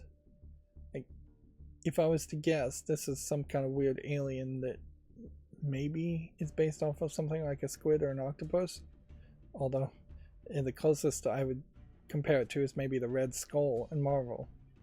If I was to guess, if I didn't know who Venom was, I'd go, well, he's got some kind of spider on his back, so clearly there's some spider element to it. He seems to have some black goo tentacles, so I would assume that his is his major attack.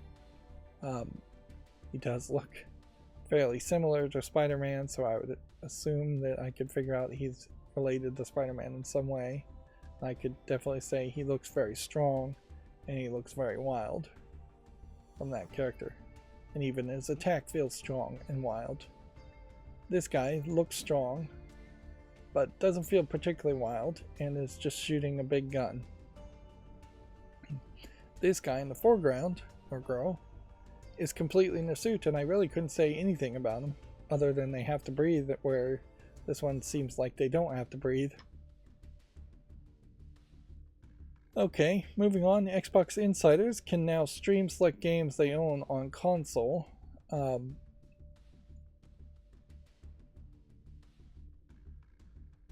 Which, weren't they able to do that before?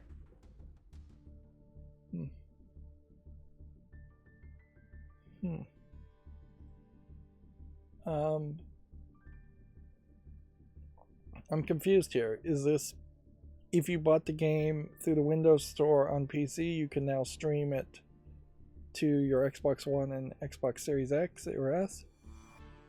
Or is this just saying that some of the games that weren't streamable before, or maybe no games were streamable before on the console, are now streamable?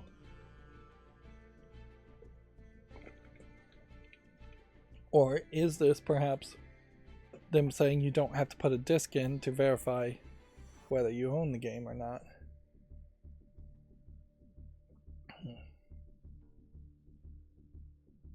In the alpha skip ahead and alpha rings, those will also have Game Pass Ultimate members.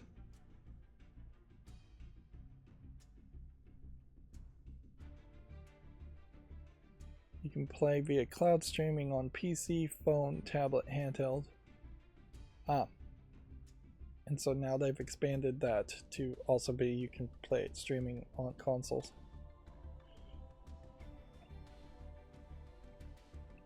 I can't help but think that Microsoft's flippantness and inconsistency on what direction they want to go, and Xbox in particular in that case, is going to lead to them pushing a lot of people to owning games and really just streaming games instead of downloading games and playing them locally, for them to eventually just kind of de-emphasize or get rid of that feature altogether when they realize that just costs too much money or too much bandwidth or too much in servers.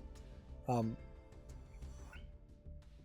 then all of a sudden I feel like it's going to go back to them trying to sell you downloads of games. Clearly they don't want to go back to selling physical discs of games. They don't want disk drives in consoles for the next generation, I'm sure, but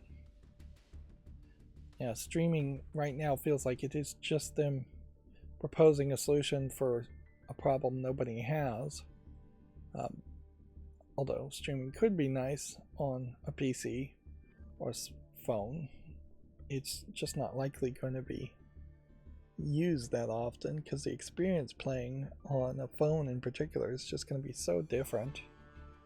Also, it's worth pointing out that the Xbox controller's not really Bluetooth, so I don't know how you connect a Xbox Microsoft style controller that's official to a cell phone to play a streaming game.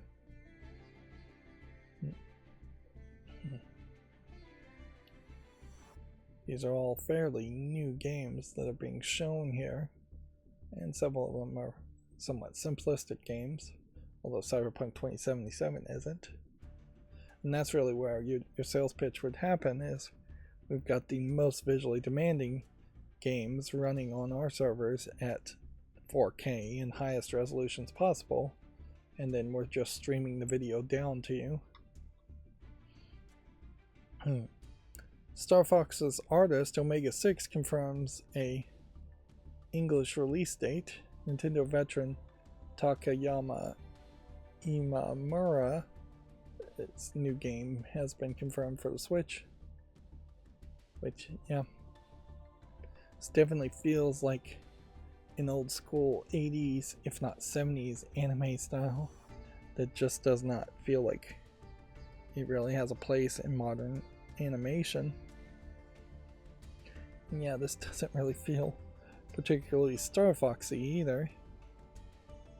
Yeah, I imagine the deal there is that he's been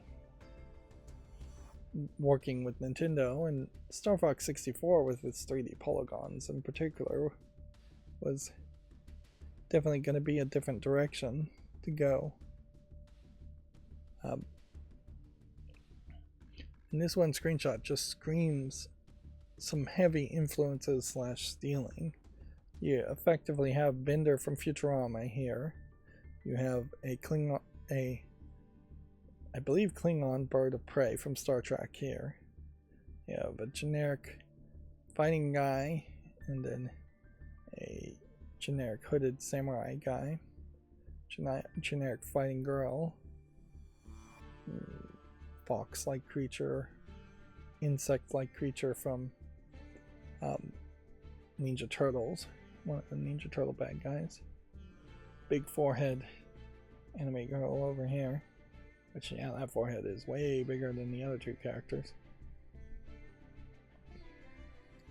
So yeah, I wonder if you could just straight up do a full Futurama comparison here. Let's see, would this maybe be Zoidberg, Bender, Fry, Leela, the other girl in Futurama? This might be Zoidberg, actually. Yeah. Maybe this is the professor equivalent.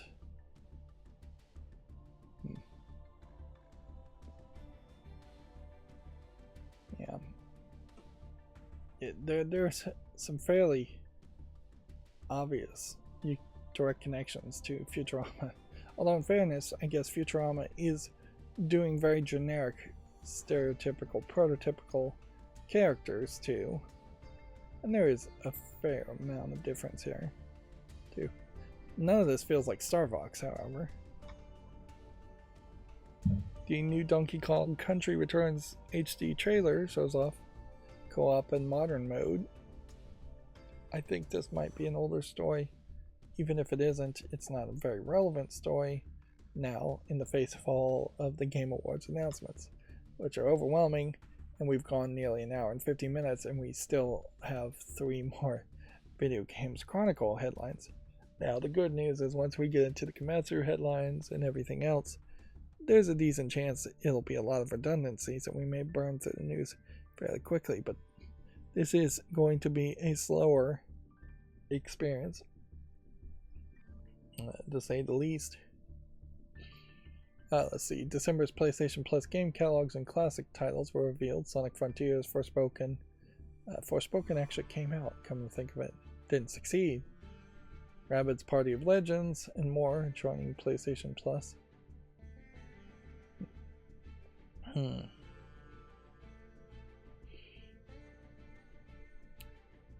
Yeah. And I suppose I do have a slight wish that every year when you start to get announcements for these games, that you have people coming back and trying to fix some of the failures that maybe had a little bit of a chance, that maybe had a small fandom,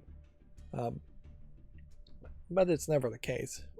A game like Forspoken, which they spent a lot of time promoting and hyping, just gets brushed under the rug and forgotten about, where I wouldn't be intrigued to see if somebody says, you know what, we're going to relaunch Forspoken and we're going to make it a lot better, or we're going to take those concepts of Forspoken and give it a different name so it's not associated with failure whenever you Google search it, but we're going to take those concepts that we're going to double down on it and we're going to try, because we really had some confidence in those concepts. We just didn't implement it well, or we didn't promote it well. And I think a lot of times games fail just because they're not promoted well. The publisher doesn't do their job more than the game developer doesn't do their job. Yeah, and this is the Wallace and Gromit Animation Studio announcement for Pokemon. So these are older stories. Astrobot's Winter Wonderland certainly helping it win the Game of the Year award. And then that's going to bring us to Komatsu. So Virtua Fighter 5 Revo launches January 28th. Weirdly though, this remake is going to already be in the shadow of what seems like a soft reboot from Virtua Fighter. Seems weird that you would rush out a new announcement for a new Virtua Fighter game, assuming that they aren't promoting the same thing and they've just confused me with that new trailer. But I think they announced a new game different from this, because this still feels a little polygony, and I would assume that this is just a remaster of something from like 10 years ago.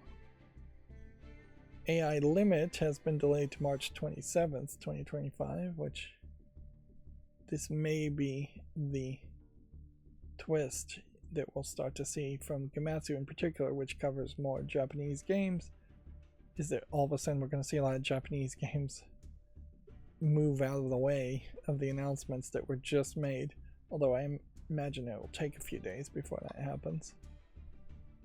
AI Limit looks like it could be something. A Souls-like female protagonist action RPG. I saw a YouTuber who said they were able to scrape all of the database of Steam, and there's apparently somewhere around 470 different tags, which is way too many tags, frankly. It doesn't make a lot of sense. Generally in a database, yes, having the more tags the better, but also in reality, I could see limiting it down to 200 styles of tags, and merging a bunch of tags in your backend. I could also see Valve, if they were going to curate what gets published more, limiting the number of tags that developers and publishers use, because let's face it, not that many gamers or reviewers are adding tags to games, and then using certain tags as red flags for ways in which games can be further evaluated, whether they're good enough quality to be on the store, whether they need to be in the adult section. It is still very crazy to me that you can have tags like nudity or sexual content or hentai and then not automatically have to put your game in the adult section behind an age gate. But somehow that still happens on a near daily basis.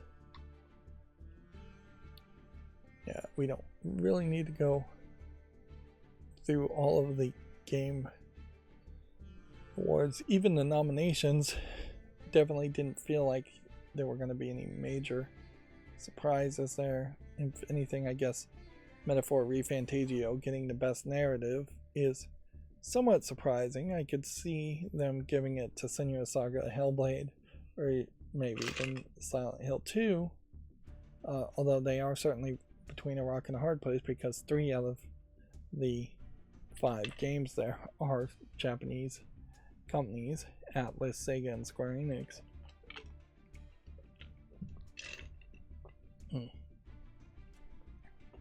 It's almost always been the case, though, that narrative was better from Japanese games, generally speaking.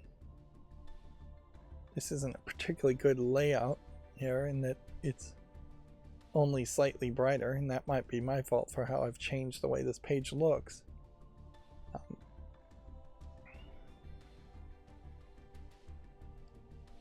Yeah.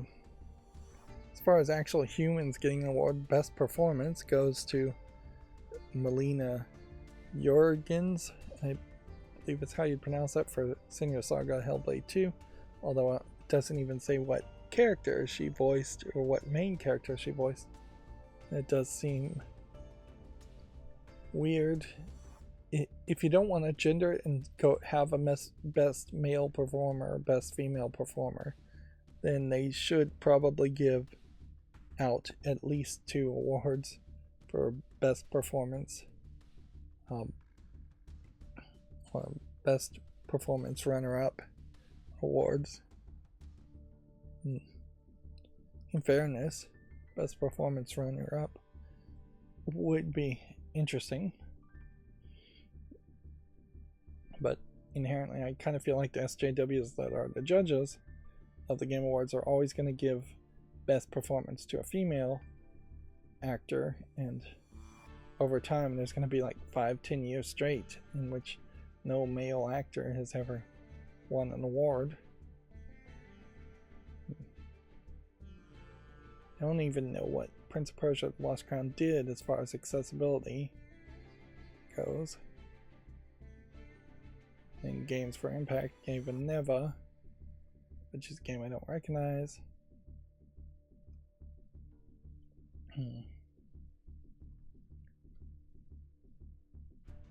Electro getting best mobile game.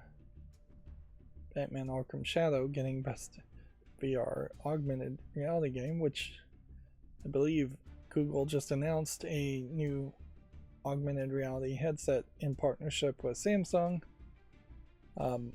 which might go somewhere, but very likely won't. Very possibly won't. Also, Google TV, YouTube TV, has also increased its price by 14%, yet again making it as expensive as having a cable subscription. Yeah. So, whole nonsense. Then we have a content creator of the year called Queso. I have no idea who that even is.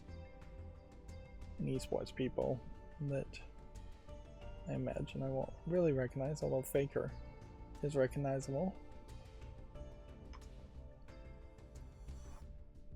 Alright, so at 2 hours in, I'm going to have to take a break, unfortunately. So we'll come over here to Yu-Gi-Oh! Not that I'm really playing Yu-Gi-Oh! And yet somehow have some gems still that I can claim.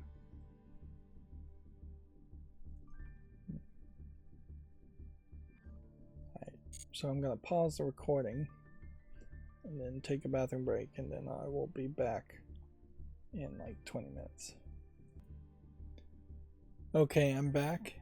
So while I was taking that break, I saw another YouTuber talking about Ciri being the female protagonist, main protagonist, only protagonist as far as we know in The Witcher 4 or Witcher IV. And it definitely feels like there's either a real controversy or perhaps even, if you want to put on the tinfoil hat, a fake controversy being promoted online as far as people hating it being Ciri or hating it being a female in general. Definitely seems like a lot of people on Reddit also were hoping that this would have taken place well into the past when the Witchers were way more prevalent instead of taking place in the future, where Witchers are going to be still extremely rare. Although inherently I think you kind of ruin the vibe of the Witcher series if all of a sudden there's just a ton of Witchers and they're perhaps more accepted in society in the first place. It does seem like on Reddit there's some people who also wanted just a custom character creator, which if they are setting up a whole new story based on none of the previous books, it would kind of make sense to just let you have a character creator and create your own Witcher in the game. But the reason I would even suggest a tinfoil hat conspiracy, other than it may just be fun, is that I am noticing a severe lack of communication and controversy around the fact that the Witcher 4 trailer shows absolutely no actual gameplay. Let's roll history back and remember what that Cyberpunk 2077 trailer looked like when it was first announced, with the robotic lady and bullets flying all around her. That robotic lady not playing any role in the actual story of the final game once it was released. That trailer looking very pretty, but being 100% not anything close to what the final product was. And inherently, that is the trailer we see right now for The Witcher 4. Is you're seeing an animation studio make a cutscene that very likely will not match what the actual game looks like, and probably won't even match what the other cutscenes look like, knowing how previous Witcher games used in-game engines to make the cutscenes for the most part also. So yeah, there is reason, I suppose, to perhaps be a little bit peeved on that, in that you're being sold something that is effectively just a lie at the moment, in the hopes that you'll accept what is delivered later. And we've all had that experience where you see something that looks really tasty on a menu, and then you get delivered slop on a plate that looks nothing like the picture. Fast food restaurants in particular, notorious for that, seeing McDonald's burgers and such on looking really good on TV and then getting nothing close to that when you actually go to a McDonald's drive-thru. Moving on, we still probably have a lot of time, even though we are going to go through a lot of repetitive stuff now through Gamatsu. But yeah, with Gamatsu, perhaps we'll have slightly more screenshots to kind of highlight who this character is and what the game is about. I suppose it is an interesting thought. Did we even have a single new game that had a male protagonist? Like, undoubtedly, it probably happened. I wouldn't be surprised if more than 50% of all the games in the trailers announced at the Game Awards actually have male protagonists in them. But off the top of my head right now, the ones that are noticeable is Ciri from Witcher 4 and I guess Baldy here.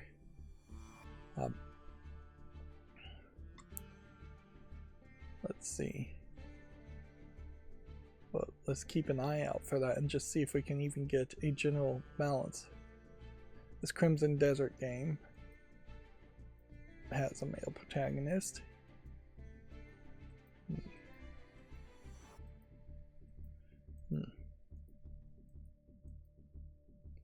Yeah. Suppose it is worth. It looks like it might be the scan of an actual actor. Probably is.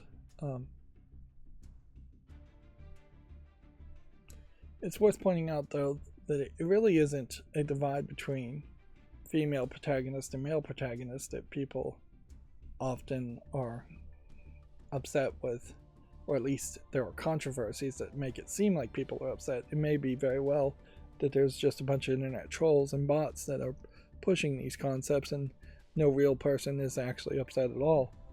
It is very much often the case of is there a what you would typically describe as blue hair female protagonist, some SJW female protagonist that just on the first assumptive glance, just judging a book by the character, by the cover, do they feel like they are being designed specifically to be woke or to propagate or antagonize against what has been in the past considered traditional female beauty in its many different forms.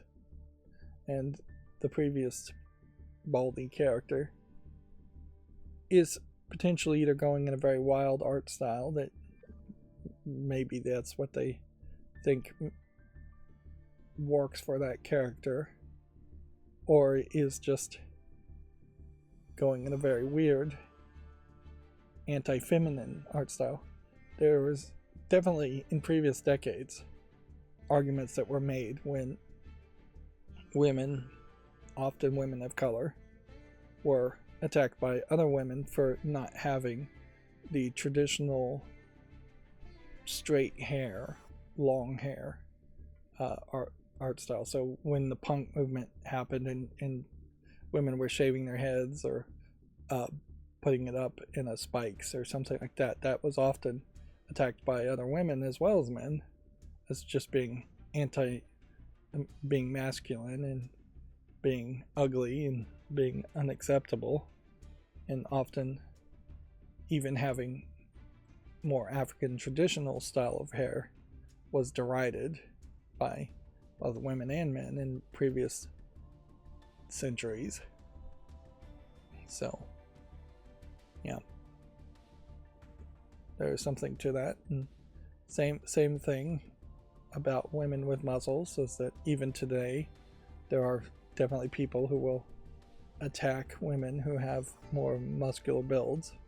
Most recently, they attack them by just calling them masculine looking or accusing them of being transgender, even if they aren't.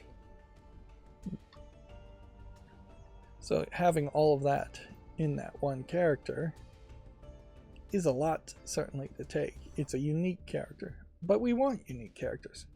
In direct contrast, this character from Crimson Desert, if anything I'm saying right now makes any sense, is about the most boring character you could have. I can't even, like, they don't even really have a screenshot showing his face in the list of screenshots here. So yeah, he's some kind of almost like Viking character, but too well shaved, too well kempt, and black hair, black beard, black cloak. It's not particularly intriguing to look at him from the back. It's not particularly intriguing to look at him from the front.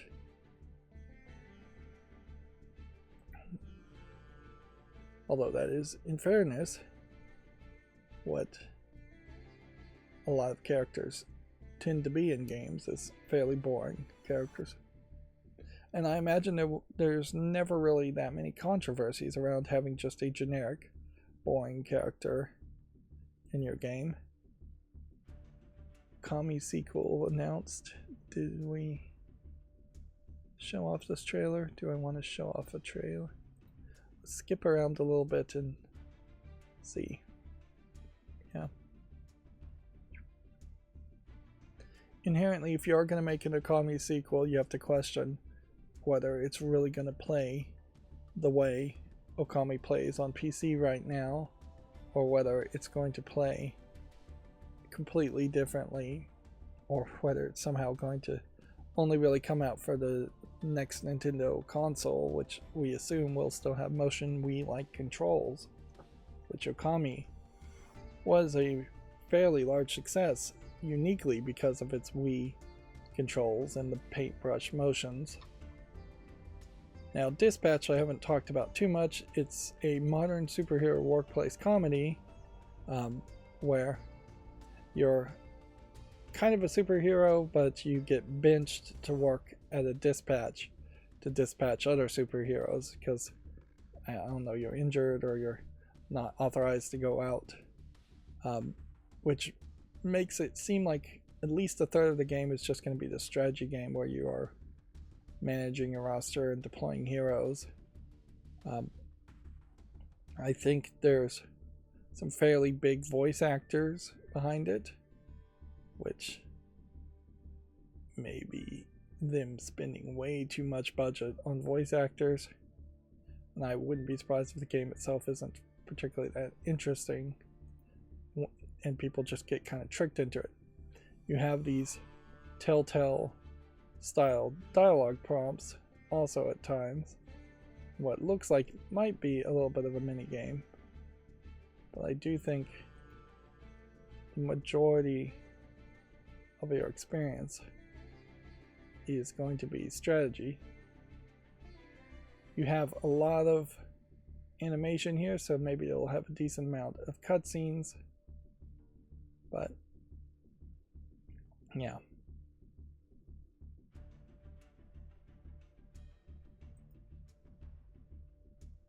And certainly this is the kind of thing that I feel like maybe should have been a animated series instead of a video game. If you had gotten all these voice actors and this style of animation to do just a Netflix 13 episode, 26 episode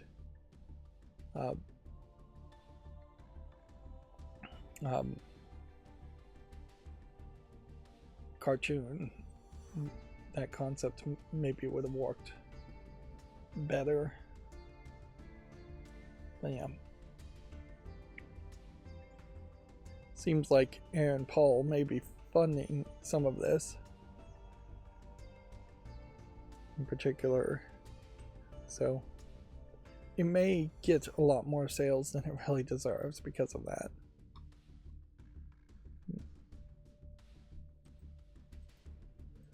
But yeah, the reality of the game is going to be a lot of this Telltale style stuff and a lot of mini games and probably minimal cutscenes, if there's even a decent finished product here in the first place, which is a question certainly. I don't think we really need to watch the trailer for Mafia: The Old Country.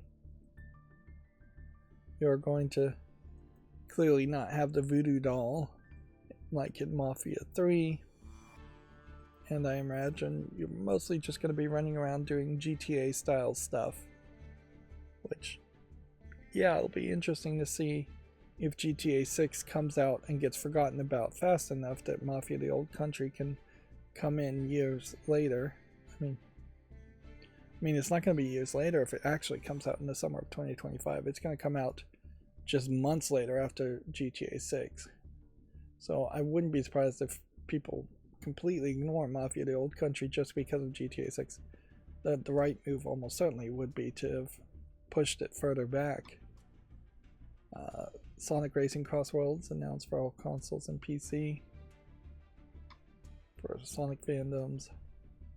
Last of Us Part 2 Remastered coming to PC April 3rd.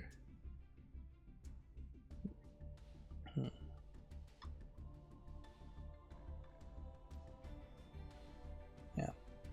And again, I just kind of feel like they are dragging their feet to a new game from Naughty Dog, or another Last of Us game, or another Uncharted game. A sci-fi racer reimagining Screamer has been announced for PS5, Xbox Series, and PC.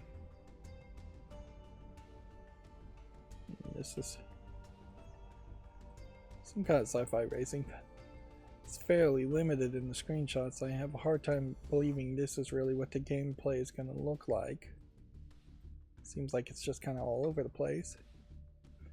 Double Dragon Revive launches October 23rd, 2025. This is the Double Dragon nobody really was happy with because it takes the 2D animation style of Double Dragon and makes it a 3D CGI fighting game. Here you have flat 2D animation that's also different from what people would have seen in previous Double Dragon games. But then you have completely different animation style here. Let's see.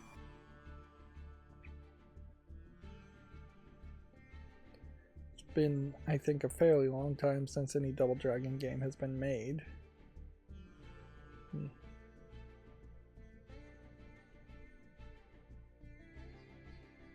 See, even this 3D CGI animation is not really, I think, showing what the game is, because I think the actual gameplay is going to have the characters much more zoomed out, fighting multiple enemies at once as a beat 'em up, not as a fighting game, which this trailer seems to really imply to you that it's a fighting game, one-on-one fighting game, and that's just not, I think, what it's going to be.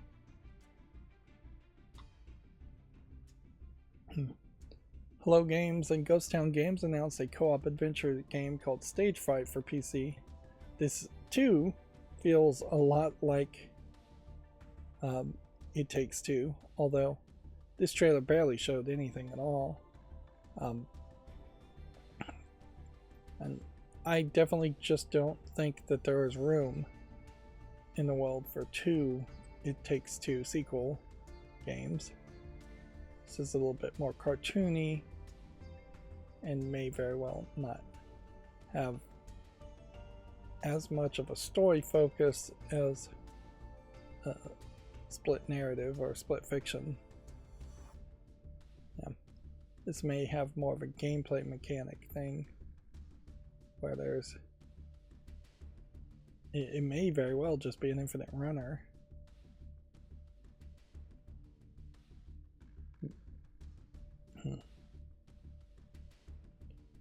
Yeah.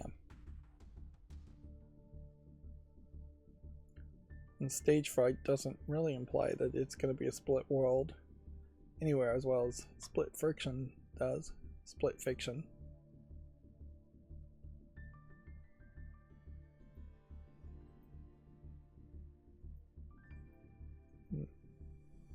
Seems like maybe sometimes you're playing together.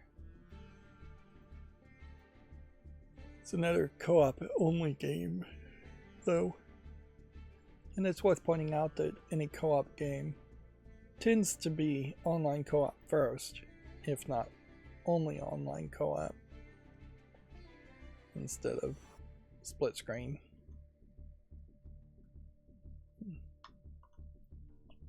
Dying Light the Beast launches in the summer of 2025, which we can make a YouTube short around that too. I imagine this is going to play very similar to Dying Light and Dying Light 2. It's just going to be set in a different world and less of a fat focus and story that you would have had from Dying Light 2. A Dungeon and Fighter game, ARAD, has debut trailers, details, and screenshots. If this was promoted during the Game Awards, I missed it completely.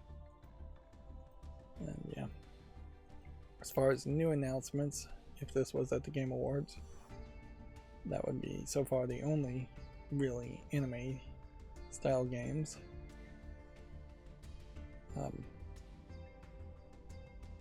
That we've seen announced so far. Onimusha Way of the Sword announced for the PS5, Xbox Series, and PC. We should keep an eye out to see if we're seeing any difference here as far as what's getting announced for what, as far as PlayStation versus Xbox versus PC. Of course, not a huge surprise that very few of these are saying they're coming out for the Switch, since we're about to get a new Nintendo console, which I wouldn't be surprised if several of these games do get updated to have Switch support, Switch 2 support later on. I don't think they're going to have day and date releases for a while. These screenshots really more just inspirational photos than anything. Not showing a lot as far as the Onimusha game. It definitely seems like sometimes the screenshots are exactly the same when you get to the Steam page, but sometimes they are completely different. Honestly, I was thinking we would go through a lot more Gematsu articles today, but maybe we will do that Monday, because this is the last one we have. Elden Ring Night Rain announced for the PS4 and 5, which that is different, the Xbox One and Series and PC, so previous generation support, which I definitely would say they probably rushed to the PS5. And the PS4 in particular is still very viable as far as the console to have. Although I wouldn't inherently suggest getting a PS4 on the cheap for Christmas this year or anything like that.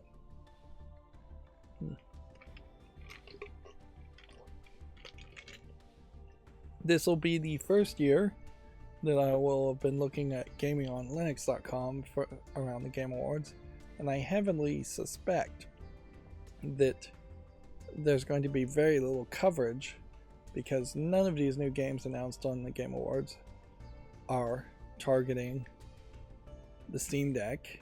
They're much bigger AAA, quadruple A style games, and even if they were targeting the Steam Deck, I wouldn't be surprised if Microsoft is literally paying for them to not mention the Steam Deck or Linux in any way as far as Linux gaming goes.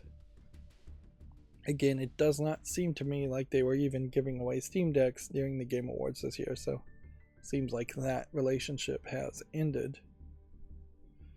What Gaming on Linux is talking about is that Direct3D 12 to Vulkan project VK3D Proton version 2.14 is now out with various performance updates. Yeah, which got a full changelog here under a collapsed box, which in fairness is probably a decent way to do that, although I just don't see a real reason to actually have it behind a collapsed box unless you're just trying to get the viewer's eyes down to the bottom of the page where there might be more ads. I guess if I didn't have ad blockers on, I would see more ads there. Turok Origins announced, and it's now a third-person shooter with co-op coming from Gaming on Linux.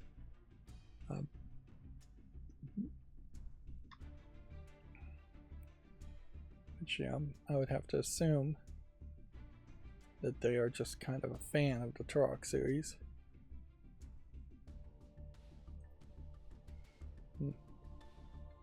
I went on to a rant several streams ago, a week or two ago, about hunting and like proper realistic hunting. And certainly you're still not getting that here, but yeah, that's an interesting thought. No details at all as far as what OS is it will be available for. if it does support like Linux or Mac OS. Does this page even link to previous Turok games? Or would the algorithm actually be good enough to point you to Turok games? I think the answer to that is no on both counts.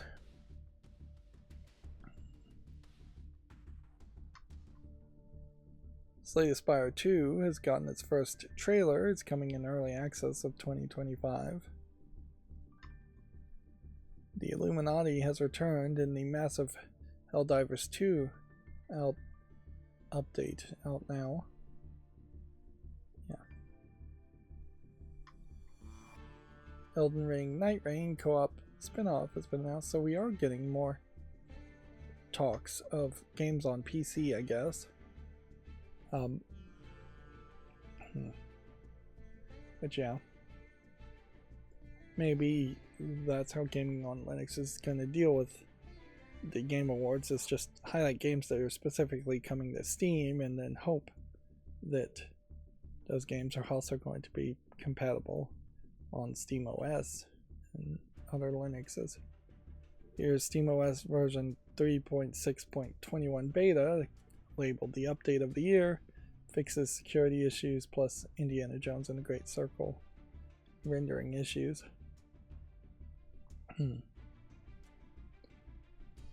Let's see. Adding support for the 8-bit controller uniquely. Some of these are just security updates. I wouldn't be surprised if SteamOS tries to slow things down over the Christmas holiday and just not put out betas or updates until they get back into the offices in January. That would make a lot of sense to me. It would also make a lot of sense to leave SteamOS for the most part where it is around the Christmas holiday season, so you're not having people potentially break their brand new Steam Decks with updates or waiting to play with their brand new Steam Decks because of updates. With the refurbished devices on sale, if you can get them by December 25th, which maybe they won't actually appear on December 25th, but then you could still do IOU type packages under the Christmas tree. But yeah, if you can get them in the hands of kids this Christmas, it suddenly did become somewhat a decent thought to buy one. Still a pretty good thought to not buy a Steam Deck right now and wait 6 months and then save up for the next Nintendo console that's coming out in the next 3, maybe 4 months at most. 6 months from now, there might be a proper refresh of the Steam Deck, or at least there might be something else to consider. Inherently, had they come out with a console-like device that plugged into a TV but was cheaper because it didn't have a touchscreen on it, then I probably would have picked that instead of a Steam Deck. I really don't need the portability that the Steam Deck offers. It'd be nice if all devices were like that, but I would love a device that was 2-3 times as powerful and was just like a console that plugged into the TV. Which right now I have plenty of TVs to go around. So yeah, The Witcher 4 revealed with Ciri as the protagonist is pretty much the only news that's coming out about that. I also would say, while she does look older, she doesn't inherently look that awful for that universe and that world. So, unless she looks inherently worse when the game actually gets made, there might be some controversy around that. But then there potentially is going to be controversy if they change the way she looks either way. If she looked better, there might be controversy around that. There's a real danger here, particularly with The Witcher, that there's just going to be a culture war being fought on Reddit for months and months before the game ever is released. And then there will just be so much mud being slung between trolls and bots and a few real people that it will leave a bitter taste in the mouth of anybody who actually wanted to play the game. Last of Us Part 2 Remastered coming to PC April 3rd. Prime Gaming games being listed here that you can get. Yeah. A lot of these through different launchers still. None of these through Steam anymore. New Arcline is promising a new RPG about the conflict between magic and engineering. Interesting concept. Not a game I saw a trailer for, so this might just be something that actually wasn't at the Game Awards. Ryzen Zero Dawn Remastered version 1.4 brings various controller fixes plus improvements to AMD FSR and Intel XeSS. They are still singing the praises of the new Intel video card as a budget video card that is seemingly pretty good. Now, inherently though, it's still kind of a tough call to say you should build a gaming PC but then buy an Intel integrated or Intel not integrated GPU just to save a few bucks. It'd be a good choice, I guess, if you knew you were going to upgrade in 6 months or so, but yeah, I'd still almost certainly recommend an AMD graphics card or probably an NVIDIA graphics card that was way more expensive if you're trying to build a gaming PC that actually is going to be capable of gaming. Let's see. Inspired by Disco Elysium and Fallout, Weather Factory has announced a game called Traveling at Night, which definitely looks different, to say the least, based on this screenshot. Golf with Your Friends 2 has been announced for early access in 2025. Swordhaven Iron Conspiracy is a party-based RPG from the Dims of Atom RPG. It is now in the early access. Let's see, this is arguably fairly old information that's just getting repeated as a highlighted story from Gaming on Linux that the Steam Deck has hit 17,000 games playable and verified. If the numbers I saw were accurate, that there's roughly 140,000 games on Steam, then that does still really highlight that there is only about 10% that have been labeled as playable and verified. That being said, if there really are 140,000 games on Steam, I wouldn't be surprised if 100,000 of them are games that nobody ever would want to play in the first place. And yeah, I also wouldn't be surprised if there was 100,000 games that actually will run perfectly well on the Steam Deck, but nobody has tested them at all because nobody's ever played those games. And inherently, that's my concern with the Steam store in the first place, is having potentially like 400 tags is the equivalent of having 400 aisles in a grocery store. It's just way too much for any one human to shop through and look through. Tags are slightly different than that, since you can have multiple tags and they don't have to inherently be unique, but my concern with the Steam website is that there's just a lot of below the sewer content that is just cluttering good content, and that there is room for curation of some level. To the point where if they cleaned up their storefront, if they did just some good housekeeping, that they could probably improve their algorithm. It'd be great if they could just improve their algorithm right now and not have to declutter the storefront in the first place, but that's not really what's happening. It's the same problem with like YouTube, in that the recommendation algorithms are going to show you just the top 1% of content being made and content creators out there. It's not going to suggest random content creators with no views, or at least not very often. Speaking of views, I saw in my last stream it looked like I got 2 views, and then I went back later and it said I got 0 views. So I'm like, oh yeah, great. Not super surprised that people wouldn't be watching YouTube in the middle of Christmas holiday, though. It's not particularly the time of season I'd expect to get a ton of new viewers.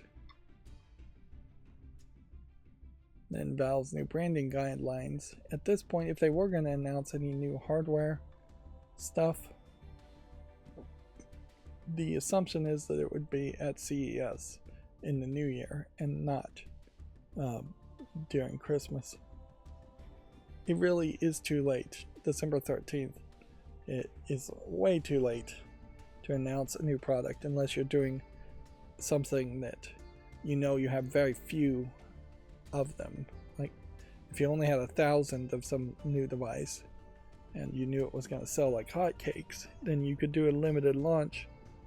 But that never really is a good way to do things. I don't think Nintendo was wise to have a run on Wii's when the Wii came out and have people standing in lines back in the day when people did stand in lines for Wii's. Moving on to GameDeveloper.com, I imagine all these stories are going to be older stories. IGN, GameIndustry.biz, and Humble are losing talent to soft layoffs. The media conglomerate Ziff Davis has been asking employees to jump ship.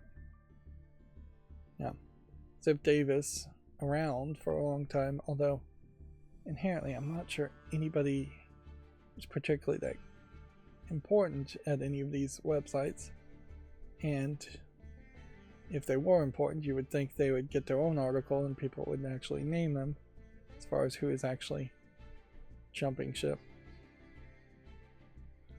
It's hard to not dance on the grave of mainstream video game journalists for as poorly as they have run their own business, for as poorly as they have misrepresented what the average gamer is interested in and wants to talk about, for as poorly as they've given even basic purchasing advice, often hyping up things or having scales that only start at 7 and go as high as 10.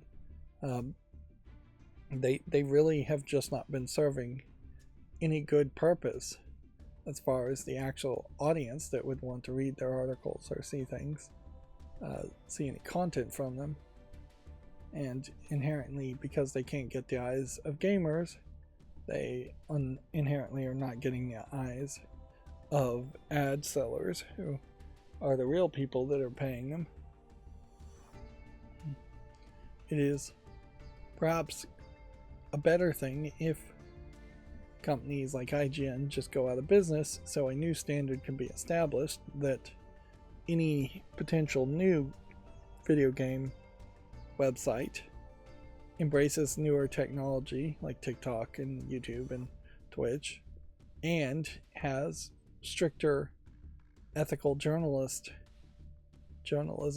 elements in their rules, and that they're not showing ads for video games on a video game review website, and that they are not sleeping with game developers and then writing reviews of those games, which that's what started Gamergate all about.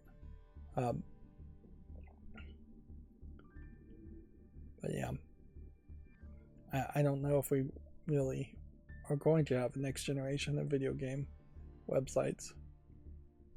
When I think about the kind of video game website I would make if I was going to make one, it'd be much closer to IMDb and just giving credits to people who who made the games, than it would be something like Giant Bomb or IGN, where we're actually trying to report on news stories or review video games.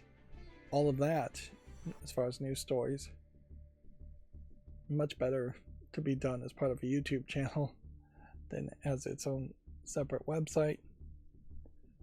Even if I got huge and had 100 people under me as a staff, it still would probably be websites, YouTube channels to talk about news. Now, inherently, if all of a sudden my news sources, Gamatsu, Video Games Chronicle, GameDeveloper.com, GamingOnLinux.com, if all 4 of those websites went out of business, if even one of them went out of business, then my source for news becomes less. And so that would make what I do much more difficult. But I'm not really worried about that, because inherently Ziff Davis has been the biggest, most overbloated website publishing manager company too, where there's just way too much management and way too much money being spent for something that could be done a lot cheaper. Honestly, Nextlander, when you have 3 people from Giant Bomb go and make a YouTube channel called Nextlander and do just about the same quality of content for way less of the budget, that really proves that you don't need these giant corporations to run these kinds of sites. Let's see. People Can Fly restructuring, laying off 120 devs and icing projects. I think we had already talked about that. Yeah. Exola and Starnest starting a game incubator academy in Azerbaijan. Yeah, we haven't heard a lot of stories lately of game companies trying to have more Middle Eastern style hubs of game development. I imagine that's because there's more turmoil these days in the Middle East, and that as a concept was probably never going to really work in the first place. But yeah, we haven't seen Saudi Arabia try to invest their public interest fund into anything lately either. Build a Rocket Boy acquires Play Fusion. I was expecting that there would have been a lot more acquisitions and mergers this year too, but instead it was just a ton of layoffs. Layoffs without the mergers that you would generally expect to happen before layoffs happen. Suicide Squad support ends in January. I don't think too many people are going to be sad about that. And then these are all older stories. Is itch.io still down? I guess the question. We could do a bit of research here and see if we can get a update. Let's see, itch.io. Having a .io ending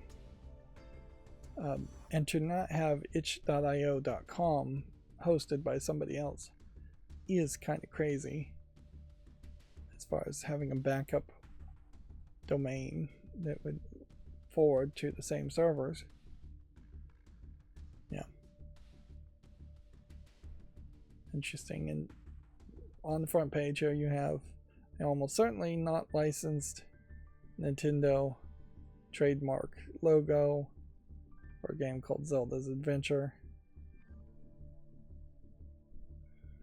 And see, as I scroll down, this is just a great example of just how these small games are not really relevant enough for people to care about, and thus there wasn't a huge outcry as far as itch.io being taken down. Of course, they clearly haven't learned their lesson now that they're back up, and that if the claim is that somebody did a DMCA takedown of itch.io because of a Funko Pop copyright, then how can you have the Nintendo trademark allowed to be on there.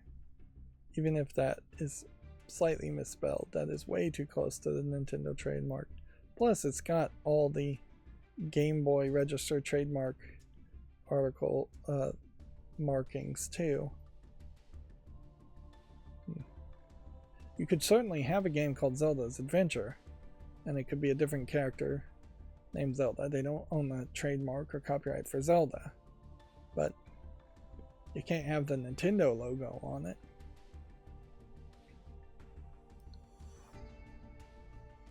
Yeah, it definitely seems like they don't know what they're doing as far as running a page on the website.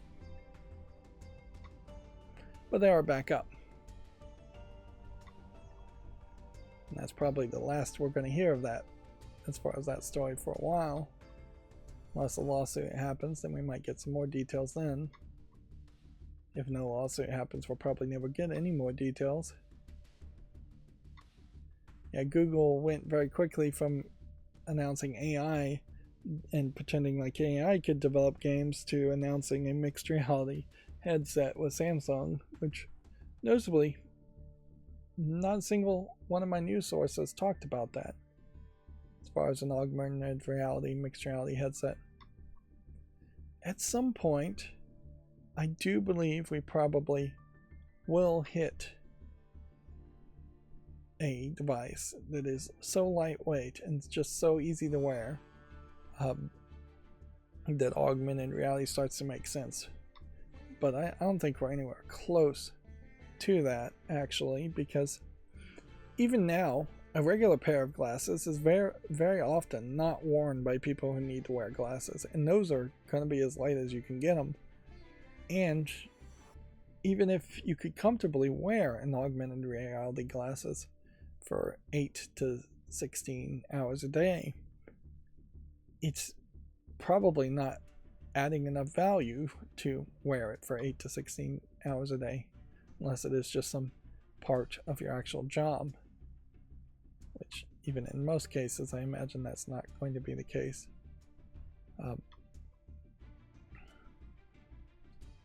It's just going to be really cheaper to have a monitor in front of you than to have somebody wear augmented reality glasses.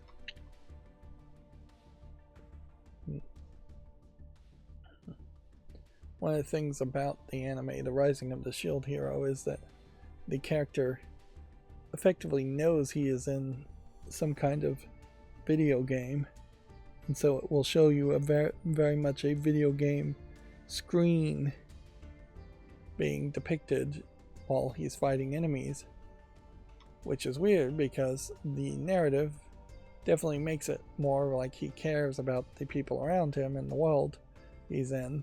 So he is choosing to live in not only a different world, an isekai, but a different world that is seemingly a video game. But I suppose there's a way you could tell a story where it actually turns out it isn't a video game. All four of the main protagonists, the shield hero, and secondary protagonist, the other three cardinal heroes, come from completely different worlds and think that the world they're in is a different type of video game, and each of their user interfaces seem to work differently based on what they believe or how they believe the video game should be played. So one of the characters has like weapons augmentation because he believed that the video game would have that, and then as far as the shield hero hearing that, he goes, well, let me look and see if I can find something called weapons augmentation, and then it just magically appears. Of course, the elephant in the room around the shield hero is they weirdly embrace slavery. Like the shield hero definitely is totally cool with having slaves in his party in a very Japanese slavery is not so bad style of the storytelling, and I definitely feel like the animator or the writer of that manga anime has an opinion there that is out of norm. But yeah. And I try to think about that as far as, do JRPGs or any kind of video games that we play have slavery as a major factor? I don't think so, not really. Maybe there is room for a game or two to touch on such a touchy subject, but you may hire people, party members, and one would assume that when you're hiring the party members, they are working of their own free will. But yeah. I can't think of a single Japanese RPG or otherwise any RPG where you're purchasing slaves and making them fight on your side.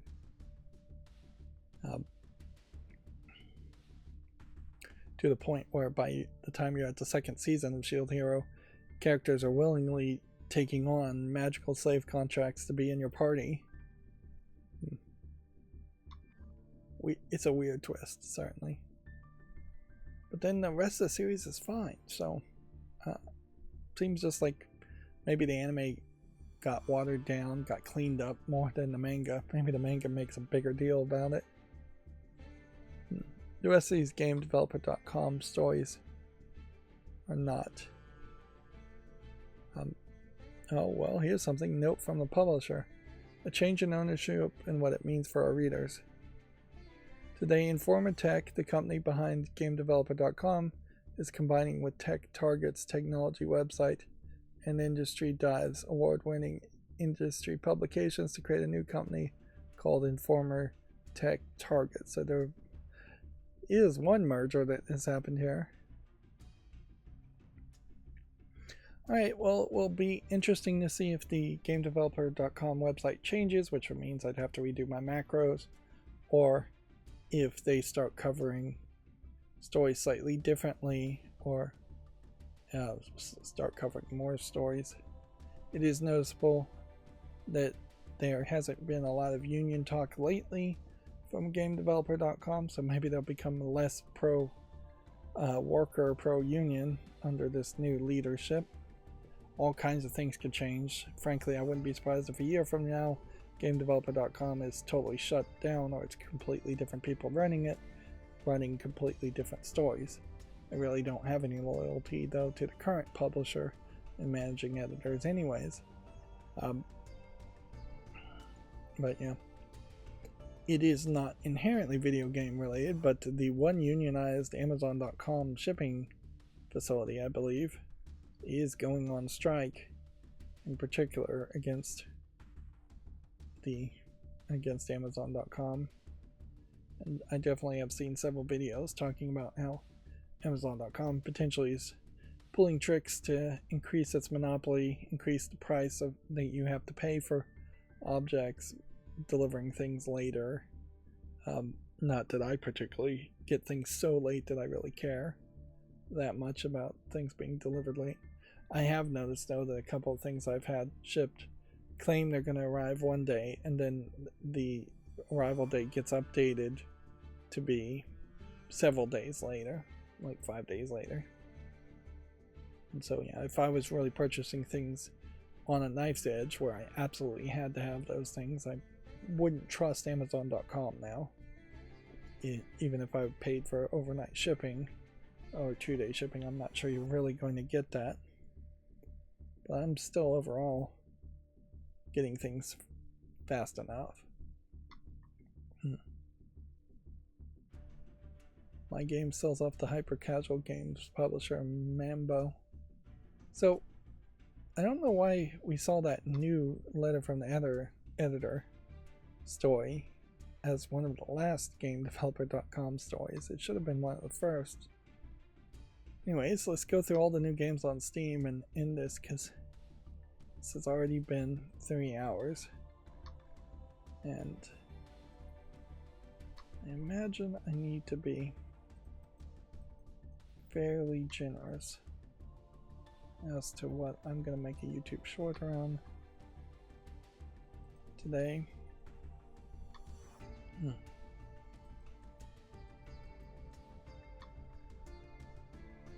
Yeah. looked like that might have been a story based on Moses, but it still didn't look like a good enough game. At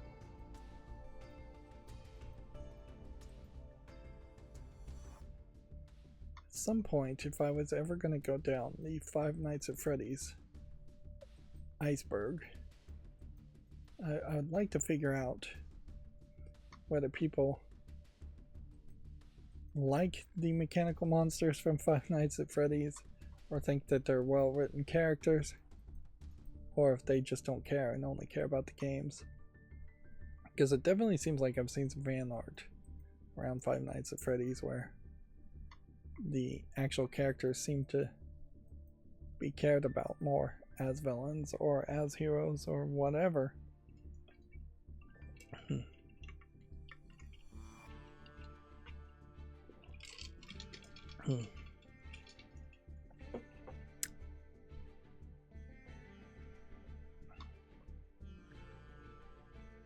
Let's see.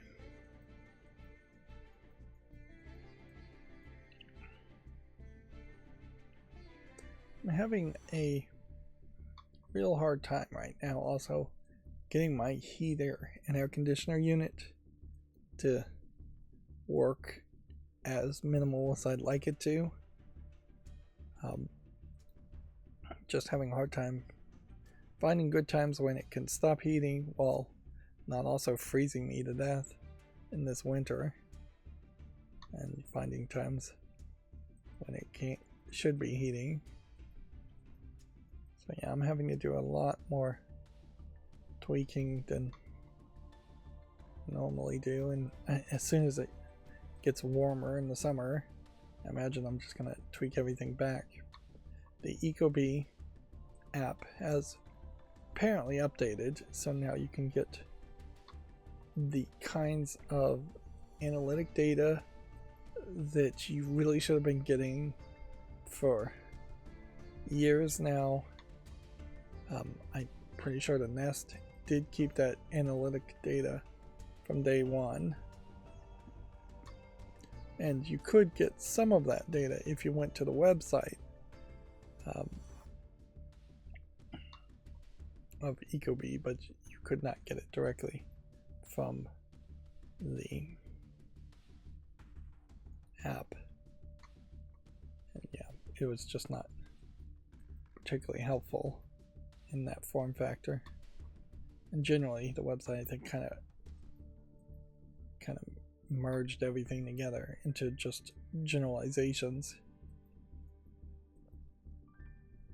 whereas ideally on any kind of air conditioner you want to know the temperature outside, and you want to be able to match that temperature outside to the temperature set inside and the temperature felt inside. So you need a line chart with 3 lines at minimum for you to be able to compare things. And what you're looking for is the difference, the delta, between the temperature outside and the temperature inside. And you want, ideally, I think, your settings to be exactly in the middle of that difference, that delta.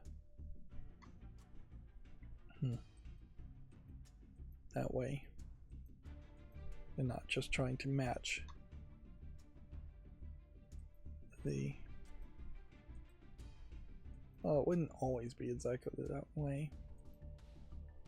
Certainly you could have it set like most people would set up thermostats, where it's just set to one temperature, and then your inside temperature and your desired temperature would be just about the same always.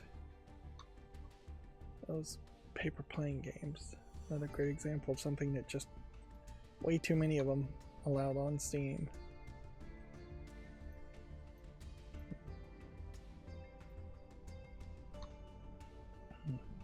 So yeah, if I get a few seconds, I'll probably end up messing with my air conditioner some more. Yeah.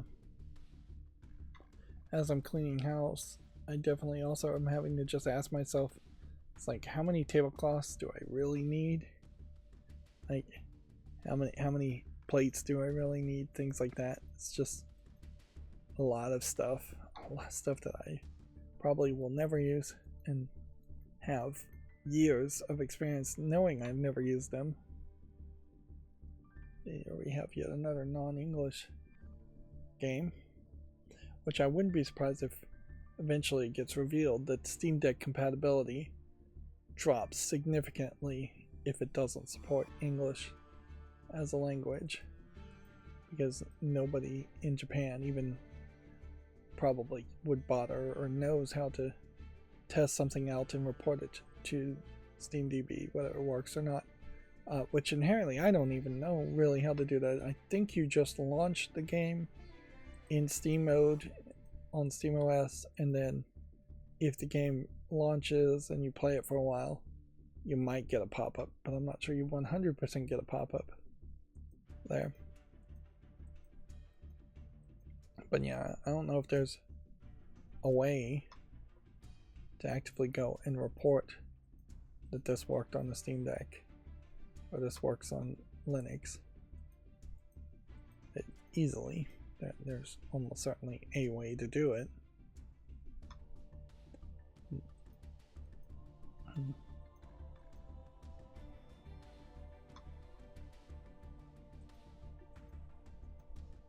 Yeah. Luigi as the name of the suspected killer. I don't want to say assassin.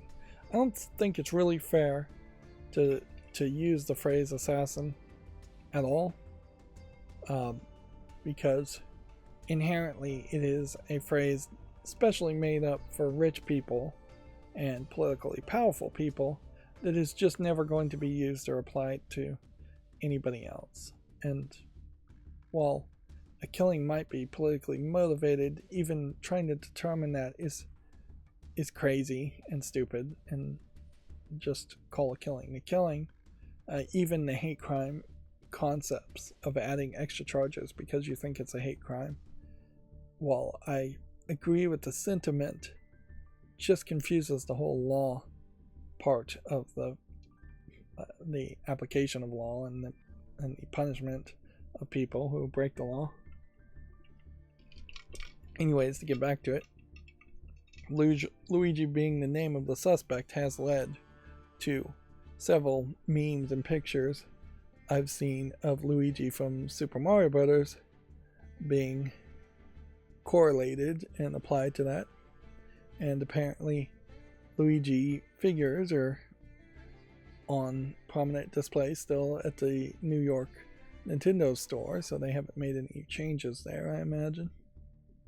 But yeah, I imagine Nintendo is fairly furious that this guy is named Luigi, because definitely Nintendo is going to side with the rich man's perspective on that. Although it does seem like the vast majority of poor people are more siding with Luigi, or at least pretending to. Yeah, more jokingly, I imagine, than anything.